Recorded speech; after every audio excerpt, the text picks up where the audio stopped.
അമ്മയുടെ പ്രത്യക്ഷീകരണത്തിന്റെ ഈ അനുഗ്രഹവേളയിൽ ഞങ്ങൾക്ക് സാധിച്ചു തരുവാൻ കനിയണമേ. ആമേൻ. വിശ്വാസ പ്രമാണം.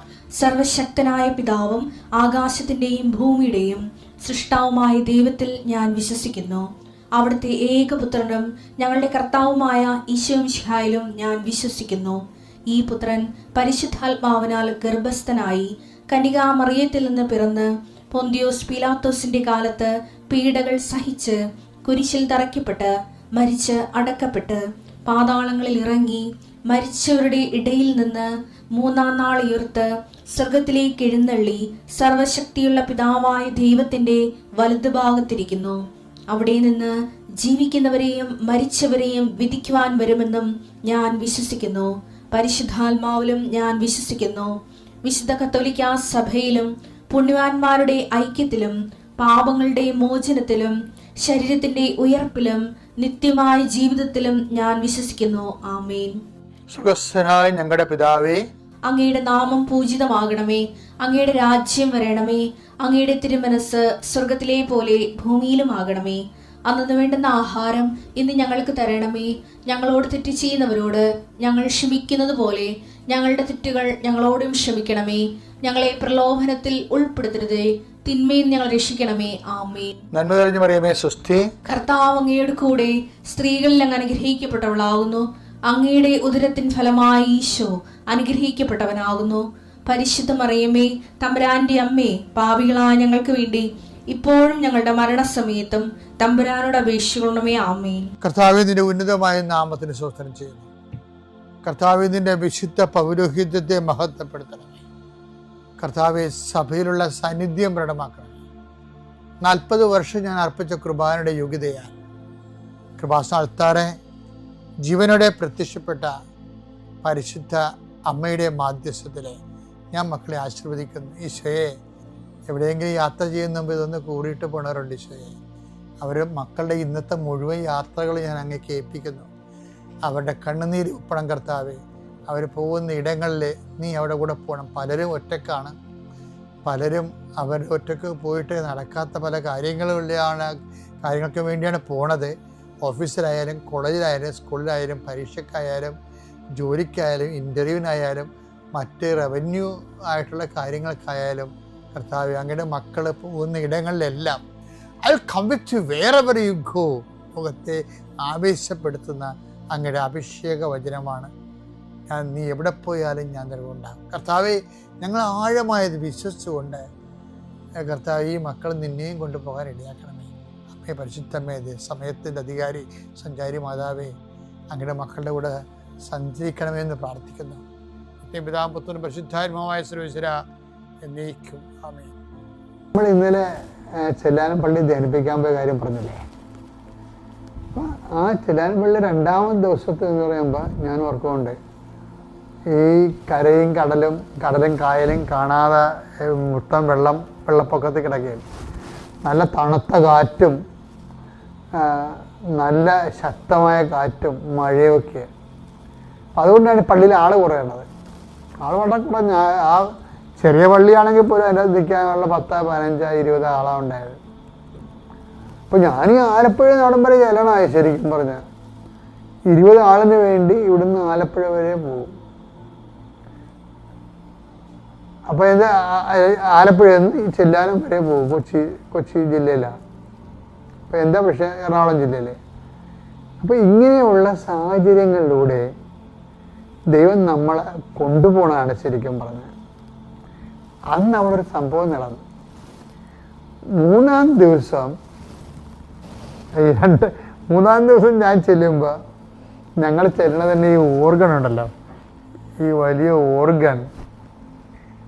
ഓർഗൺ നമുക്ക് അവിടെ പിടിച്ചുകൊണ്ട് പോകണം. അവിടെ ഓർഗണൊന്നുമില്ല. ഓർഗൺ ഞങ്ങൾ വണ്ടിയെ വന്നിട്ട് വണ്ടി നിർത്തിയിട്ട് അവിടെ നിന്ന് ഓർഗൻ്റെ ഒരു തള മുമ്പിലും ഒരു തള പുറകിലുമായിട്ട് വട്ടം പിടിക്കാൻ പറ്റത്തില്ല, നീളം പിടിച്ചുകൊണ്ട് 1 കിലോമീറ്റർ പോകണം. ഇത്രയും കഷ്ടപ്പെട്ട് ആ പള്ളി ചെല്ലുമ്പോഴല്ല നമ്മൾ കാണുന്നത് ആ പള്ളിക്ക് ചുറ്റുമുണ്ടായിരുന്ന പന്തലൊക്കെ ബോക്സൊക്കെ ഒഴുകി നടക്കി കാറ്റെടുത്തിട്ട് കായലിൻ്റെ കാറ്റെന്ന് പറയണത് പാടശേഖരം, കായലല്ല പാടശേഖരമാണ്. അവിടെ വെള്ളം ഇങ്ങനെ രാജ്യം മുഴുവനും വെള്ളം നിൽക്കുകയാണ്. അപ്പം അവിടെ കാറ്റടിച്ചിട്ട് തടയില്ലാത്ത കാറ്റാണ്. നേരെ വന്ന് പന്തലിലടിച്ച് ഈ അവിടെയുള്ള സൗണ്ട് ബോക്സൊക്കെ അട്ടി വെച്ചിട്ടുണ്ടായിരുന്നു. അതെല്ലാം താഴിട്ട് അതിനകത്ത് ഇത് വെള്ളത്തിൽ ഒഴുകിയ സാധനമൊക്കെ ഭയങ്കരമായ നമുക്ക് സങ്കടം പറഞ്ഞതില്ലേ, നമുക്ക് സങ്കടമല്ല, നമ്മൾ ചിലപ്പോൾ സമയത്ത് ദൈവത്തിനെ അറിയാൻ പാടില്ലാത്തവരാണെങ്കിൽ ഓർക്കും, ഇത്രയും കഷ്ടപ്പെട്ട് ഞാൻ എന്തിനാ ധ്യാനം നടത്തണം, ദൈവത്തിന് വേണ്ടപ്പോൾ എനിക്കെന്തിനാ, അങ്ങനെ ചിന്തിച്ചു പോകും. ഞാൻ ചിന്തിച്ചായിരുന്നു ആ സമയത്ത്. കർത്താവിന് വേണ്ടത് എങ്കിലും നമുക്ക് എന്തിനാണ് നല്ല രീതി, കാര്യം കഷ്ടപ്പെട്ടാണ് നമ്മളവിടെ വരണതേ. ഇടവക്കാരും ഇല്ല, ഇടവക 14,000 10,200 വീട്ടുകാരുള്ളതാണ്. അപ്പോൾ 15 പേരാണ് ഈ ധ്യാനത്തിൽ വന്നിരിക്കുന്നത്. സിറ്റുവേഷൻ അതുകൊണ്ടാണ്. അവർക്ക് ധ്യാനത്തിന് കുറവൊന്നുമുള്ളതല്ല. ഈ പള്ളിയിലേക്ക് ഇവിടം വരെ കഷ്ടപ്പെട്ട് തോട് നീന്തിയൊക്കെ വരണ്ടേ. അങ്ങനെ കണ്ടു. 5-ാം ദിവസമായപ്പോഴേ മൂന്നാം ദിവസമായപ്പോൾ കറണ്ടും പോയി. കാറ്റും മഴയും മാത്രമല്ല, എന്താ ന്യൂനമർദ്ദം നടന്ന അന്നത്തെ കാലത്ത്. കാറ്റും മഴയും മാത്രമല്ല, ധ്യാനിപ്പിച്ചു നിൽക്കുന്ന സമയത്ത് കറണ്ട് പോയി. കറണ്ട് പോയി ധ്യാനം ഇടയ്ക്ക് വെച്ച് നിർത്തേണ്ടി വന്നു. ആൾക്കാരെ കാണാൻ പറ്റണില്ല. അപ്പം ഞാനിങ്ങനെ ഇരുട്ടത്ത് ഇതിൻ്റെ ആൾക്കാരെ നിൽക്കുക. അപ്പോൾ കറണ്ട് വന്നില്ലെങ്കിൽ വീട്ടിൽ പോകാം, കാര്യം ആരും ഇല്ല. ധ്യാനം അവസാന ദിവസമായി, ഒരു നന്ദി പറയാൻ പോലും ആരും വന്നിട്ടില്ല അവിടെ എങ്ങും പോയി ഇടവകയെന്ന്. അപ്പോൾ ഞാനിങ്ങനെ ആൾക്കാരെ നിൽക്കുകയാണ്, ഇരുട്ടത്ത് നിൽക്കുകയാണ്. നല്ല തണുത്തിട്ട് ചെവിയുടെ അകത്ത് കൂടി തണുത്ത കാറ്റ് പല്ല് കിടിപ്പിടുന്നുണ്ട്. അപ്പോൾ എങ്ങാനും അവസാനം ഒരു ആരാധന നടത്താനുള്ള വകുപ്പുണ്ടെങ്കിൽ ആരാധന നടത്താവുന്ന രീതിയിൽ നിൽക്കുകയാണ്. അതിനിടെ കറണ്ട് വരികയാണെങ്കിൽ, പക്ഷെ കറണ്ട് വന്നില്ല. കറണ്ട് വരാതെ എന്നാൽ ചേർത്ത് കെട്ടിപ്പോയേക്കാം. കാര്യം പൂണം പാടാൻ കറണ്ട് ഒന്നുമില്ല, ചെറിയൊന്നും കറണ്ടില്ല. തോട് ഏതാണ് കരയാണെന്ന് അറിയത്തില്ല. ഒരു തിട്ടത്തിൽ നമുക്ക് കാല് തെറ്റിച്ചിട്ടേ പോകാൻ പറ്റത്തുള്ളൂ. അതിന് ഓർഗൺ കൊണ്ടുപോകണം. എല്ലാം അത് ഓർക്കുമ്പോൾ ശരിക്കും എങ്ങനെയും റോഡിലെത്തിയാൽ മതി എന്നുള്ള ചിന്തയാണ്. അപ്പോൾ അങ്ങനെ ഇരുട്ടത്ത് ഞാനിങ്ങനെ നിൽക്കുമ്പോൾ ആൾക്കാരുമൊക്കെ പള്ളിയിൽ അവിടെ ഇവിടെയൊക്കെ താഴെ നിൽക്കാൻ പറ്റത്തില്ല, നിൽക്കുകയാണ് ആൾക്കാർ പള്ളിയിൽ. താഴെയൊക്കെ മുഴുവൻ വെള്ളം കയറി, തൂവാനടിച്ച് കാറ്റടിച്ച് വെള്ളം കയറി കിടക്കുകയാണ് പള്ളിയുടെ അകത്ത്.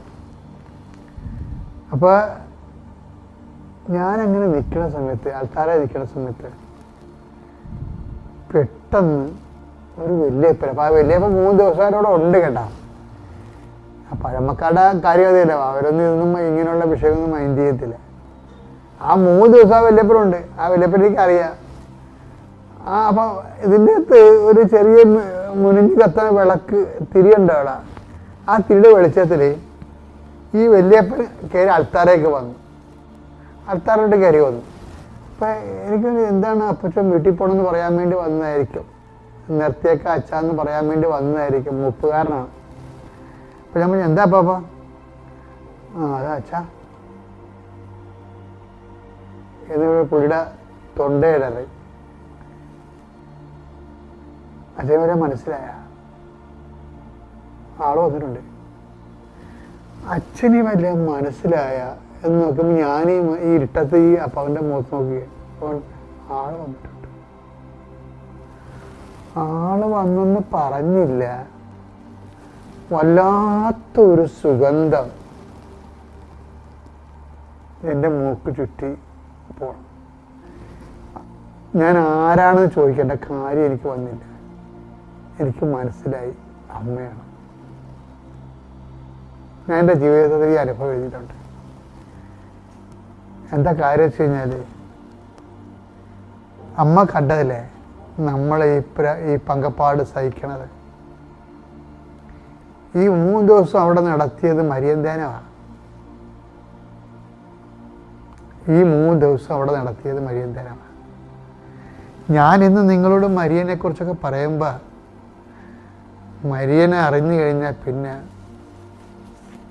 ഈ ജീവിതത്തിൻ്റെ എല്ലാ കഷ്ടപ്പാടുകളെ നമ്മൾ അതിജീവിക്കും. കാര്യം മരിയൻ സത്യമാണ്. മരിയൻ്റെ വിഷയം എന്ന് പറയുന്നത് അമ്മയ്ക്ക് ഭയങ്കര സ്വാതന്ത്ര്യമാണ്.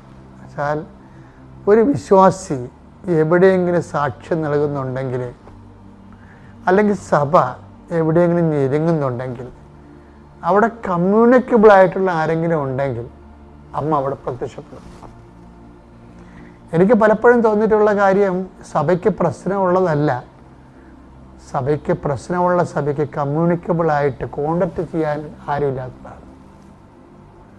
നിങ്ങളിത് മനസ്സിൽ എഴുതി പിടിച്ചോ. എന്താണ് സഭയുടെ പ്രശ്നം എന്ന് പറയുന്നത്? സഭയുടെ പ്രശ്നം എന്ന് പറയുന്നതും കുടുംബത്തിൻ്റെ പ്രശ്നം എന്ന് പറയുന്നതും പ്രശ്നങ്ങൾ ഇല്ലാത്തതല്ല, പ്രശ്നങ്ങളുള്ളതല്ല. സഭയുടെ പ്രശ്നം എന്ന് പറയുന്നതും കുടുംബത്തിൻ്റെ നിൻ്റെ സ്വകാര്യ പ്രശ്നം എന്ന് പറയുന്നതും പ്രശ്നങ്ങളുള്ളതല്ല.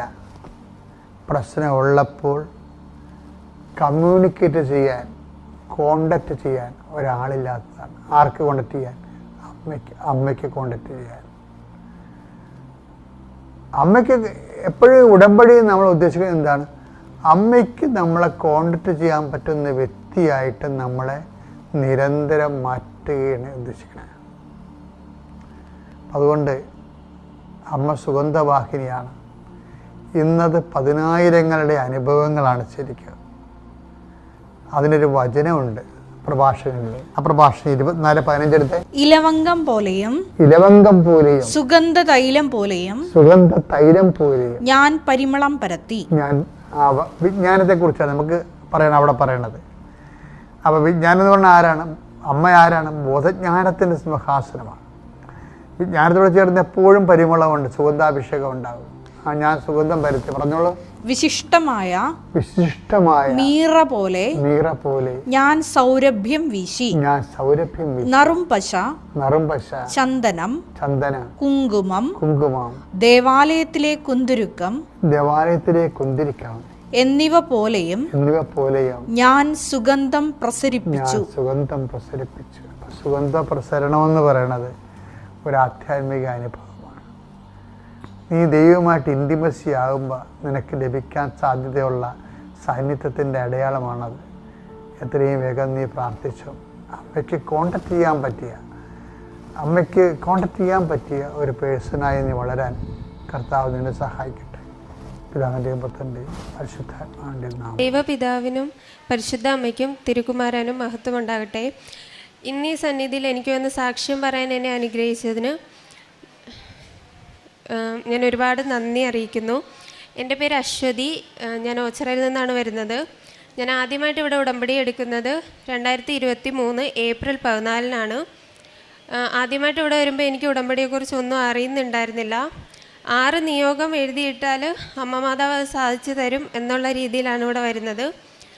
അങ്ങനെ വന്നു കഴിഞ്ഞപ്പോഴാണ് ആ ടൈമിൽ ഒരു വീട്ടിലെ ഒരാൾക്ക് മാത്രമേ ഉടമ്പടി എടുക്കാൻ പറ്റുകയുള്ളൂ എന്ന് ഉണ്ടായിരുന്നു. അത് കഴിഞ്ഞിട്ട് ക്ലാസ്സൊക്കെ അറ്റൻഡ് ചെയ്തതിന് ശേഷമാണ് പുറത്തു നിന്നാണ് പഠിക്കുന്നതെങ്കിൽ അവർക്ക് ഉടമ്പടി എടുക്കാമെന്നുള്ളത് അറിഞ്ഞത്. അങ്ങനെ ഞാൻ അന്ന് തന്നെ ഉടമ്പടി എടുത്തിട്ടുണ്ടായിരുന്നു. അതിൽ ഞാൻ വെച്ചിരുന്ന നിയോഗമായിരുന്നു, ഞാൻ BSc നഴ്സിംഗ് ഫസ്റ്റ് ഇയർ പഠിക്കുമ്പോഴാണ് ഇവിടെ വരുന്നത്. 4th ഇയറും സപ്ലി ഒന്നും ഇല്ലാതെ പാസ്സാവണമെന്നൊരു നിയോഗം വെച്ചിട്ടുണ്ടായിരുന്നു. അങ്ങനെ ഫസ്റ്റ് സെം എക്സാം എഴുതി. നല്ല പ്രാർത്ഥിക്കുന്നതിനേക്കാളും നന്നായിട്ട് പഠിച്ചതിനേക്കാളും നന്നായിട്ട് പ്രാർത്ഥിച്ചിട്ടാണ് എക്സാം എഴുതിയിട്ടുണ്ടായിരുന്നത്. അങ്ങനെ എക്സാം നല്ല ടഫായിരുന്നു, അനാട്ടമി ആൻഡ് ഫിസിയോളജി. റിസൾട്ട് വന്നു. ഫസ്റ്റ് ഞാൻ റിസൾട്ട് നോക്കിയപ്പോൾ പ്രാർത്ഥിച്ചിട്ടൊന്നും ഉണ്ടായിരുന്നില്ല. ജസ്റ്റ് റിസൾട്ട് വന്നതറിഞ്ഞു. അപ്പോൾ തന്നെ രജിസ്റ്റർ നമ്പർ എല്ലാം വെച്ച് നോക്കി. ഫസ്റ്റ് തന്നെ കാണുന്നത് ഫെയിൽ എന്നാണ്. എല്ലാ സബ്ജക്റ്റും ആണോ ഫെയിലായത് അതോ ഇനി ഏതെങ്കിലും ഒരു സബ്ജക്റ്റും ആണോ എന്നൊന്നും അറിയുന്നുണ്ടായിരുന്നില്ല. ആ ഒരു ടെൻഷനിൽ അപ്പം തന്നെ ഫുള്ള് ബാക്ക് അടിച്ച് ഇറങ്ങിയിട്ടുണ്ടായിരുന്നു. പിന്നെ എനിക്ക് എൻ്റെ റിസൾട്ട് കിട്ടുന്നുണ്ടായിരുന്നില്ല, സൈറ്റ് ബ്ലോക്കായിരുന്നു. അങ്ങനെ ഞാൻ നല്ല സങ്കടമായി. എനിക്ക് പറ്റുന്ന അത്രയും ഞാൻ പഠിച്ചിട്ടൊക്കെ ആയിരുന്നു പോയിരുന്നത്. അങ്ങനെ ഞാൻ ഒരുപാട് പ്രാർത്ഥിച്ചിട്ടാണ് എക്സാം എഴുതിയിട്ടുണ്ടായിരുന്നത്. വെളുപ്പിന് 3 മണിക്ക് എണീറ്റ് കൊന്ത എത്തിക്കുകയായിരുന്നു. എന്ന് 33 തവണ വിശ്വാസ പ്രമാണം എത്തിക്കുമായിരുന്നു. അതൊക്കെ ചൊല്ലിയിട്ടാണ് പോയിരുന്നത്. അപ്പോൾ ഞാൻ പറഞ്ഞിരുന്ന ഒരു കാര്യം എന്ന് പറഞ്ഞു കഴിഞ്ഞാൽ, എനിക്ക് സപ്ലൈ എഴുതാൻ എന്തായാലും എനിക്ക് പറ്റില്ല. എനിക്കറിയാം ഞാൻ എക്സാം ഫെയിലായി, ഇനി അത് ഞാൻ പാസ്സാവണമെങ്കിൽ സപ്ലൈ എഴുതി തന്നെ കിട്ടണം എന്ന് എനിക്കറിയാം. പക്ഷേ ഞാൻ പ്രാർത്ഥിച്ചിട്ടുണ്ടായിരുന്നത് എനിക്ക് സപ്ലൈ എഴുതാൻ ഇനി പറ്റില്ല, എനിക്ക് എങ്ങനെയെങ്കിലും ഇനി ഞാൻ പാസ്സാവണം, എനിക്ക് എന്തായാലും രണ്ടാമതൊരു സപ്ലൈ എഴുതാനുള്ള ഒരു ഇടവരുത്തരുതേ മാതാവേ എന്ന് ഞാൻ പ്രാർത്ഥിച്ചു. അങ്ങനെ പിറ്റേ ദിവസം കോളേജിലെത്തി, മാം കാര്യമൊക്കെ തിരക്കി. അങ്ങനെ ഞാൻ ഭയങ്കര കരച്ചിലായിരുന്നു മാമിൻ്റെ അടുത്ത് ഇങ്ങനെ പറഞ്ഞുകൊണ്ടിരിക്കുന്ന കൂട്ടത്തിൽ. അപ്പോൾ മാം റീവാലുവേഷൻ്റെ കാര്യം പറഞ്ഞപ്പോൾ ഞാൻ കൊടുക്കാമെന്ന് തന്നെ പറഞ്ഞു. അപ്പോൾ മാം പറഞ്ഞു അതിൻ്റെ കാര്യം അറിയിക്കാമെന്ന് പറഞ്ഞു. അങ്ങനെ ഞാൻ അന്ന് ക്ലാസ് കഴിഞ്ഞ് ഈവനിങ് ഹോസ്റ്റലിൽ എത്തിയിട്ട് ഞാൻ എൻ്റെ വാട്സപ്പിൽ ഇങ്ങനെ ഒരു നോട്ടിഫിക്കേഷൻ വന്നത് ഞാൻ നോക്കുമായിരുന്നു. അങ്ങനെ നോക്കിയപ്പോൾ എൻ്റെ റിസൾട്ടാണത്. ആ എൻ്റെ റിസൾട്ടിൽ ഞാൻ പാസ്സാന്നാണ് കാണിക്കുന്നത്. പക്ഷേ ഞാൻ പറഞ്ഞത് എന്താ, ഇനി എനിക്കൊരു എക്സാം, ഇനി ഞാൻ എൻ്റെ ആ ഒരു റിസൾട്ട് കാണുമ്പോൾ എനിക്ക് ഫെയിൽ എന്നുള്ളത് വേണ്ട. കാരണം എനിക്കിനി സപ്ലൈ എഴുതാൻ പറ്റില്ല. ഞാൻ അത്രയും ഞാൻ പ്രാർത്ഥിക്കുകയും പഠിക്കുകയും ചെയ്ത്, അതും 2 മാർക്കിനാണ് ഞാൻ ആ ഒരു സബ്ജക്റ്റ് ഫെയിലായിട്ടുണ്ടായിരുന്നത്. അപ്പോൾ അനാട്ടമി ഞാൻ ഫെയിലായിട്ടുണ്ടെങ്കിൽ വീണ്ടും ഞാൻ ഫിസിയോളജി കൂടെ ചേർത്ത് 2 ഒരുമിച്ച് വീണ്ടും ഞാൻ എഴുതേണ്ടി വരും. ആ ഒരു രീതിയിൽ ഞാൻ അത്രയും ഞാൻ കരഞ്ഞു പ്രാർത്ഥിച്ചു. ഇനി ഞാൻ എപ്പോഴാണോ എൻ്റെ ആ ഒരു റിസൾട്ട് കാണുന്നത് അപ്പോൾ എനിക്ക് ഫെയിൽ എന്നുള്ളത് എനിക്ക് കാണണ്ട, എനിക്ക് ഞാൻ അതിൽ പാസ്സായിരിക്കണമെന്ന് ഞാൻ പ്രാർത്ഥിച്ചു. അങ്ങനെ പിറ്റേന്ന് ഹോസ്റ്റലിൽ വന്ന് ഞാൻ നോക്കിയപ്പോൾ ഞാൻ അതിൽ പാസ്സാണ്, അതിൽ ഫെയിലല്ല ഞാൻ, എനിക്കിനി സപ്ലൈ എഴുതേണ്ട കാര്യവുമില്ല. അങ്ങനെ ആ ഒരു അനുഗ്രഹം തന്ന് അമ്മ മാതാവ് അനുഗ്രഹിച്ചു തന്നെ. പിന്നെ അതുപോലെ തന്നെ ഞാനിപ്പോൾ 4th ഇയർ ആണ്, 7th സെമ്മാണ്. അടുത്ത ആഴ്ച ഞാൻ ഫൈനൽ എക്സാം എഴുതാൻ പോവാണ്. ഇതുവരെ ഉണ്ടായിരുന്ന ഒരു എക്സാമിലും എനിക്ക് സപ്ലൈ ഒന്നും കിട്ടിയിട്ടില്ല. എല്ലാ ഇതിലും അമ്മ മാതാവ് എനിക്ക് സപ്ലൈ ഇല്ലാതെ തന്നെ എന്നെ പാസ്സാക്കി തന്നു. പിന്നെ അതുപോലെ തന്നെ ഞാൻ എക്സാം എഴുതുമ്പോൾ ഭയങ്കര ടെൻഷനൊക്കെ, പെട്ടെന്ന് ടെൻഷൻ അടിക്കുകയൊക്കെ ചെയ്യുന്നതുകൊണ്ട് അപ്പം ഞാനിങ്ങനെ ഒരു 3rd സെമ്മിലെ ഒരു എക്സാമിൽ ഒന്നും പഠിച്ചിട്ടുണ്ടായിരുന്നില്ല, ഒന്നും പഠിക്കുന്നത് മനസ്സിലാവുന്നില്ല. അപ്പോൾ അങ്ങനെ ഞാൻ യൂട്യൂബിൽ ഇങ്ങനെ നോക്കുക എങ്ങനെ ഇങ്ങനെ പാസ്സാവുന്ന എന്നുള്ളത്. അപ്പോൾ ഞാനിങ്ങനെ നോക്കുമ്പോൾ എനിക്കൊരു വചനം കിട്ടിയിട്ടുണ്ടായിരുന്നു. അത് ഇതേപോലെ ഒരു സ്റ്റുഡൻ്റ്, ഒരു ചേട്ടൻ ഇങ്ങനെ സാക്ഷ്യപ്പെടുത്തുന്നതാണ്. ആ ഒരു വചനം ഞാൻ പറഞ്ഞ് പ്രാർത്ഥിച്ചാണ് ഞാൻ പോയി എക്സാം എഴുതിക്കൊണ്ടിരുന്നത്. വചനം ഇതാണ്: സോളമൻ ചോദ്യങ്ങൾക്കെല്ലാം ഉത്തരം നൽകി, ഉത്തരം നൽകാനാകാത്ത വിധം ഒന്നും അവൻ അജ്ഞാതമായിരുന്നില്ല. ഈ ഒരു വചനം ഞാൻ ഇങ്ങനെ ചൊല്ലി പ്രാർത്ഥിച്ച് ആ ഒരു വചനം ഞാൻ പ്രാർത്ഥിച്ച് എവിടെയൊക്കെ ഞാൻ പോയി എക്സാം എഴുതുന്നോ അതെല്ലാം എനിക്ക് അറിയില്ലെങ്കിൽ കൂടി അത് ഫുള്ള് ഞാൻ അറ്റൻഡ് ചെയ്തിട്ടായിരിക്കും ഞാൻ അവിടെ നിന്ന് ഇറങ്ങുന്നത്. എനിക്ക് പഠിക്കാതെ പോയാൽ തന്നെ ഫുള്ള് എനിക്ക് ആൻസർ ചെയ്യാൻ പറ്റുകയും ചെയ്യുന്നുണ്ട് ആ ഒരു വചനത്തിൽ, ആ ഒരു വചനം പ്രാർത്ഥിക്കുന്നതിലൂടെ. പിന്നെ അതുപോലെ തന്നെ എൻ്റെ രണ്ടാമത്തെ സാക്ഷ്യം എന്ന് പറയുന്നത്, എനിക്കൊരു സ്കിൻ അലർജി ഉണ്ടായിരുന്നു. അതെന്ന് പറഞ്ഞാൽ എനിക്ക് ഭയങ്കര വേദനയും ഭയങ്കര ഇറിറ്റേഷനൊക്കെ ആയിരുന്നു. അപ്പോൾ ഈ ചില ദിവസമൊക്കെ ഈ വേദന കാരണം ഞാൻ ഉറങ്ങുകയൊന്നും ഉണ്ടായിരുന്നില്ല. അപ്പോൾ ഞാൻ 4 വർഷം കൊണ്ട് ഞാൻ മരുന്ന് കഴിക്കുന്നുണ്ടായിരുന്നു. പക്ഷേ മരുന്ന് കഴിച്ചത് കൊണ്ട് ഇത്രയും നാൾ കഴിച്ചാലും മരുന്ന് കഴിക്കുന്ന ആ ഒരു ആദ്യത്തെ കുറച്ച് ദിവസം എനിക്ക് കുഴപ്പമൊന്നുമില്ല. പിന്നെ വീണ്ടും ആ വേദന കൂടിക്കൊണ്ടേയിരുന്നു. അങ്ങനെ മരുന്ന് കഴിക്കുന്ന അങ്ങ് നിർത്തി കഴിഞ്ഞിട്ട് ഞാൻ ഉടമ്പടി തൈലം ഞാൻ വെച്ച് പ്രാർത്ഥിക്കുന്നുണ്ടായിരുന്നു. അതുപോലെ തന്നെ ഞാൻ ലൈറ്റ് ക്യാൻഡിൽ പ്രെയർ ഇട്ട് ഇത് മാറ്റി തരണേന്ന് പ്രാർത്ഥിച്ചു. പിന്നെ അതുപോലെ തന്നെ ഞാൻ എൻ്റെ നിയോഗങ്ങളൊക്കെ ഞാനിങ്ങനെ പേപ്പറിൽ എഴുതി ബൈബിളിൽ വെക്കുമായിരുന്നു. അങ്ങനെ പിന്നെ പ്രാർത്ഥിക്കുമ്പോൾ എല്ലാം ഞാനിത് പ്രാർത്ഥിച്ച് ആ ഒരു ഉടമ്പടി തൈലം വെച്ച് പ്രാർത്ഥിച്ചതിൻ്റെ ഫലമായിട്ട് 1 മാസത്തിനുള്ളിൽ തന്നെ എൻ്റെ ആ ഒരു സ്കിൻ അലർജി ഫുള്ളായിട്ട് മാറിക്കിട്ടി. പിന്നെ ഈ നിമിഷം വരെ എനിക്ക് അങ്ങനെ ഒരു പ്രശ്നം ഉണ്ടായിട്ടില്ല. അതാണ് എൻ്റെ രണ്ടാമത്തെ സാക്ഷ്യം. പിന്നെ എൻ്റെ മൂന്നാമത്തെ സാക്ഷ്യം എന്ന് പറയുന്നത്, ഞാനൊരു ഫ്രോഡ് ആപ്പിൽ കയറി രജിസ്റ്റർ ചെയ്തിട്ടുണ്ടായിരുന്നു. അപ്പോൾ എനിക്ക് കാര്യം അറിയില്ലായിരുന്നു. ഈ ഒരാഴ്ചയ്ക്ക് മുമ്പ് ഇവിടെ ലിജിൻ എന്ന് പറയുന്ന ഒരു ചേട്ടൻ വന്ന് സാക്ഷ്യം പറഞ്ഞിട്ടുണ്ടായിരുന്നു, സെയിം കാര്യം. ആ ടൈമിലൊക്കെ ഞാൻ ഈ പ്രശ്നത്തിൽ പെട്ടിരിക്കുകയായിരുന്നു. അതായത് ഇവരുടെ കയ്യിൽ എൻ്റെ ആധാറൊക്കെ ഉണ്ടായിരുന്നു, എൻ്റെ ഫോൺ നമ്പരും ഉണ്ട്. ഇവരെൻ്റെ എല്ലാ കോണ്ടാക്റ്റും ആക്സസ് ചെയ്തിട്ട് എനിക്ക് വാട്സപ്പിൽ അയച്ചു തരും. എന്നിട്ട് ഞാൻ 23,000 ഇത്ര രൂപ ഞാൻ അടച്ചില്ലെങ്കിൽ എൻ്റെ എല്ലാ കോണ്ടാക്റ്റിലും ഇതെല്ലാം അയച്ചു കൊടുത്ത് ഇങ്ങനെ പ്രശ്നമാക്കും എന്നൊക്കെ ഉള്ള രീതിയിൽ അവർ പറഞ്ഞ് എന്നെ എപ്പോഴും വിളിച്ചുകൊണ്ടിരിക്കുമായിരുന്നു. അങ്ങനെയാണ് ഞാൻ ഈ ചേട്ടൻ്റെ സാക്ഷ്യം കാണാനിടയായത്. അങ്ങനെ അത് ഞാൻ കണ്ടതിന് ശേഷം സെയിം ഈ കാര്യം തന്നെ. അപ്പോൾ ഞാൻ എന്ത് ചെയ്തു, ഞാൻ പ്രാർത്ഥിച്ച് എനിക്ക് എന്തായാലും അടയ്ക്കേണ്ട കാര്യമില്ല അവരുടെ അതിൻ്റെ അകത്തുനിന്ന്. അപ്പോൾ ഞാൻ അടയ്ക്കുകയില്ല എന്ന് ഞാൻ അവരോട് പറയുകയും ചെയ്തു. എന്നിട്ട് ഇവരിങ്ങനെ വിളിച്ച് ഓരോന്ന് പറഞ്ഞുകൊണ്ടിരിക്കുകയാണ്. അപ്പോൾ ഞാൻ അമ്മ മാതാവിൻ്റെ അടുത്ത് പ്രാർത്ഥിച്ച് എനിക്ക് എന്തായാലും അടയ്ക്കാൻ പറ്റില്ല, എൻ്റെ അമ്മ മാതാവ് എങ്ങനെയെങ്കിലും അവരുടെ കയ്യിൽ എൻ്റെ എല്ലാ കോണ്ടാക്റ്റിലുള്ള നമ്പരും അവരുടെ കയ്യിലുണ്ട്, എൻ്റെ ആധാറുണ്ട്, അതെല്ലാം അവരെനിക്ക് ഇങ്ങോട്ട് തന്നെ എനിക്ക് തന്നെ അയച്ചു തരുവാണ്. അപ്പോൾ ഇതെല്ലാം അവരുടെ അടുത്തുനിന്ന് എങ്ങനെയെങ്കിലും ഒന്ന് പോകണം, എനിക്ക് എന്തായാലും ഇതടയ്ക്കാൻ പറ്റില്ല മാതാവേ, എങ്ങനെയെങ്കിലും അതൊന്ന് അവരിനി എന്നെ വിളിക്കരുത്, ഇനി അവരെന്നെ വിളിക്കുകയോ അല്ലെങ്കിൽ ഇതും പറഞ്ഞൊരു മെസ്സേജോ എൻ്റെ വാട്സപ്പിൽ വരരുത്. ഒരു ദിവസം തന്നെ 4-5 നമ്പറിൽ നിന്നാണ് എനിക്ക് മെസ്സേജും വന്നുകൊണ്ടിരുന്നത്. അപ്പോൾ ആ ഒരു ടൈമിലെന്ന് പറയുന്നത് ശരിക്കും ഞാൻ ആരോടും ഞാൻ പറഞ്ഞിട്ടുണ്ടായിരുന്നില്ല. ഞാൻ പേടിച്ച് ഇത്രയും നാളത്തെ ഞാൻ ഇങ്ങനെ പേടിച്ച് ഇരുന്ന ഒരു സിറ്റുവേഷൻ എനിക്ക് വേറെ ഉണ്ടായിട്ടില്ല. അങ്ങനെ ആ ഒരു ടൈമിൽ ഞാൻ ലൈറ്റ് ക്യാൻഡിൽ ഇട്ട് ഞാൻ പ്രാർത്ഥിച്ചിട്ടുണ്ടായിരുന്നു. അങ്ങനെ ഇട്ട് പ്രാർത്ഥിച്ച് അതിൻ്റെ ഫലമായിട്ട് പിന്നെ ഇത്രയും ദിവസമായി എനിക്ക് ഒരു കോളോ ഒരു മെസ്സേജോ അവരിൽ നിന്ന് എനിക്ക് വന്നിട്ടില്ല. ഇതുവരെ അവരാരും എന്നെ വിളിച്ചിട്ടൊന്നുമില്ല. അപ്പോൾ ഇതൊക്കെയാണ് എനിക്കിവിടെ സാക്ഷ്യപ്പെടുത്താനുള്ളത്. കാരുണ്യ പ്രവർത്തികൾ എന്ന് പറയുന്നത്, ഞാൻ ഹോസ്റ്റലാണ് നിൽക്കുന്നത്. അപ്പോൾ ഞാൻ ഈ പുറത്തൊക്കെ പോകുമ്പോൾ പാവപ്പെട്ടവർക്ക് ഫുഡൊന്നും ഇല്ലാതിരിക്കുന്നവർക്ക് ഞാൻ ഫുഡ് വാങ്ങി കൊടുക്കാറുണ്ട്. പിന്നെ എൻ്റെ അടുത്ത് വന്ന് കൈ നീട്ടുന്നവർക്ക് എൻ്റെ കയ്യിൽ ക്യാഷ് ഉണ്ടെങ്കിൽ ഞാൻ കൊടുക്കാതെ വിടാറില്ല, എൻ്റെ കയ്യിലുണ്ടെങ്കിൽ ഞാൻ കൊടുക്കാറുണ്ട്. ഇത്രയൊക്കെ എനിക്ക് ചെയ്യാൻ പറ്റിയിട്ടുള്ളൂ. കാരണം ഞാൻ ഹോസ്റ്റലിൽ നിൽക്കുന്നുണ്ട്, പോക്കറ്റ് മണി കൊണ്ടാണ് ഞാൻ ഇതൊക്കെ ചെയ്യുന്നത്.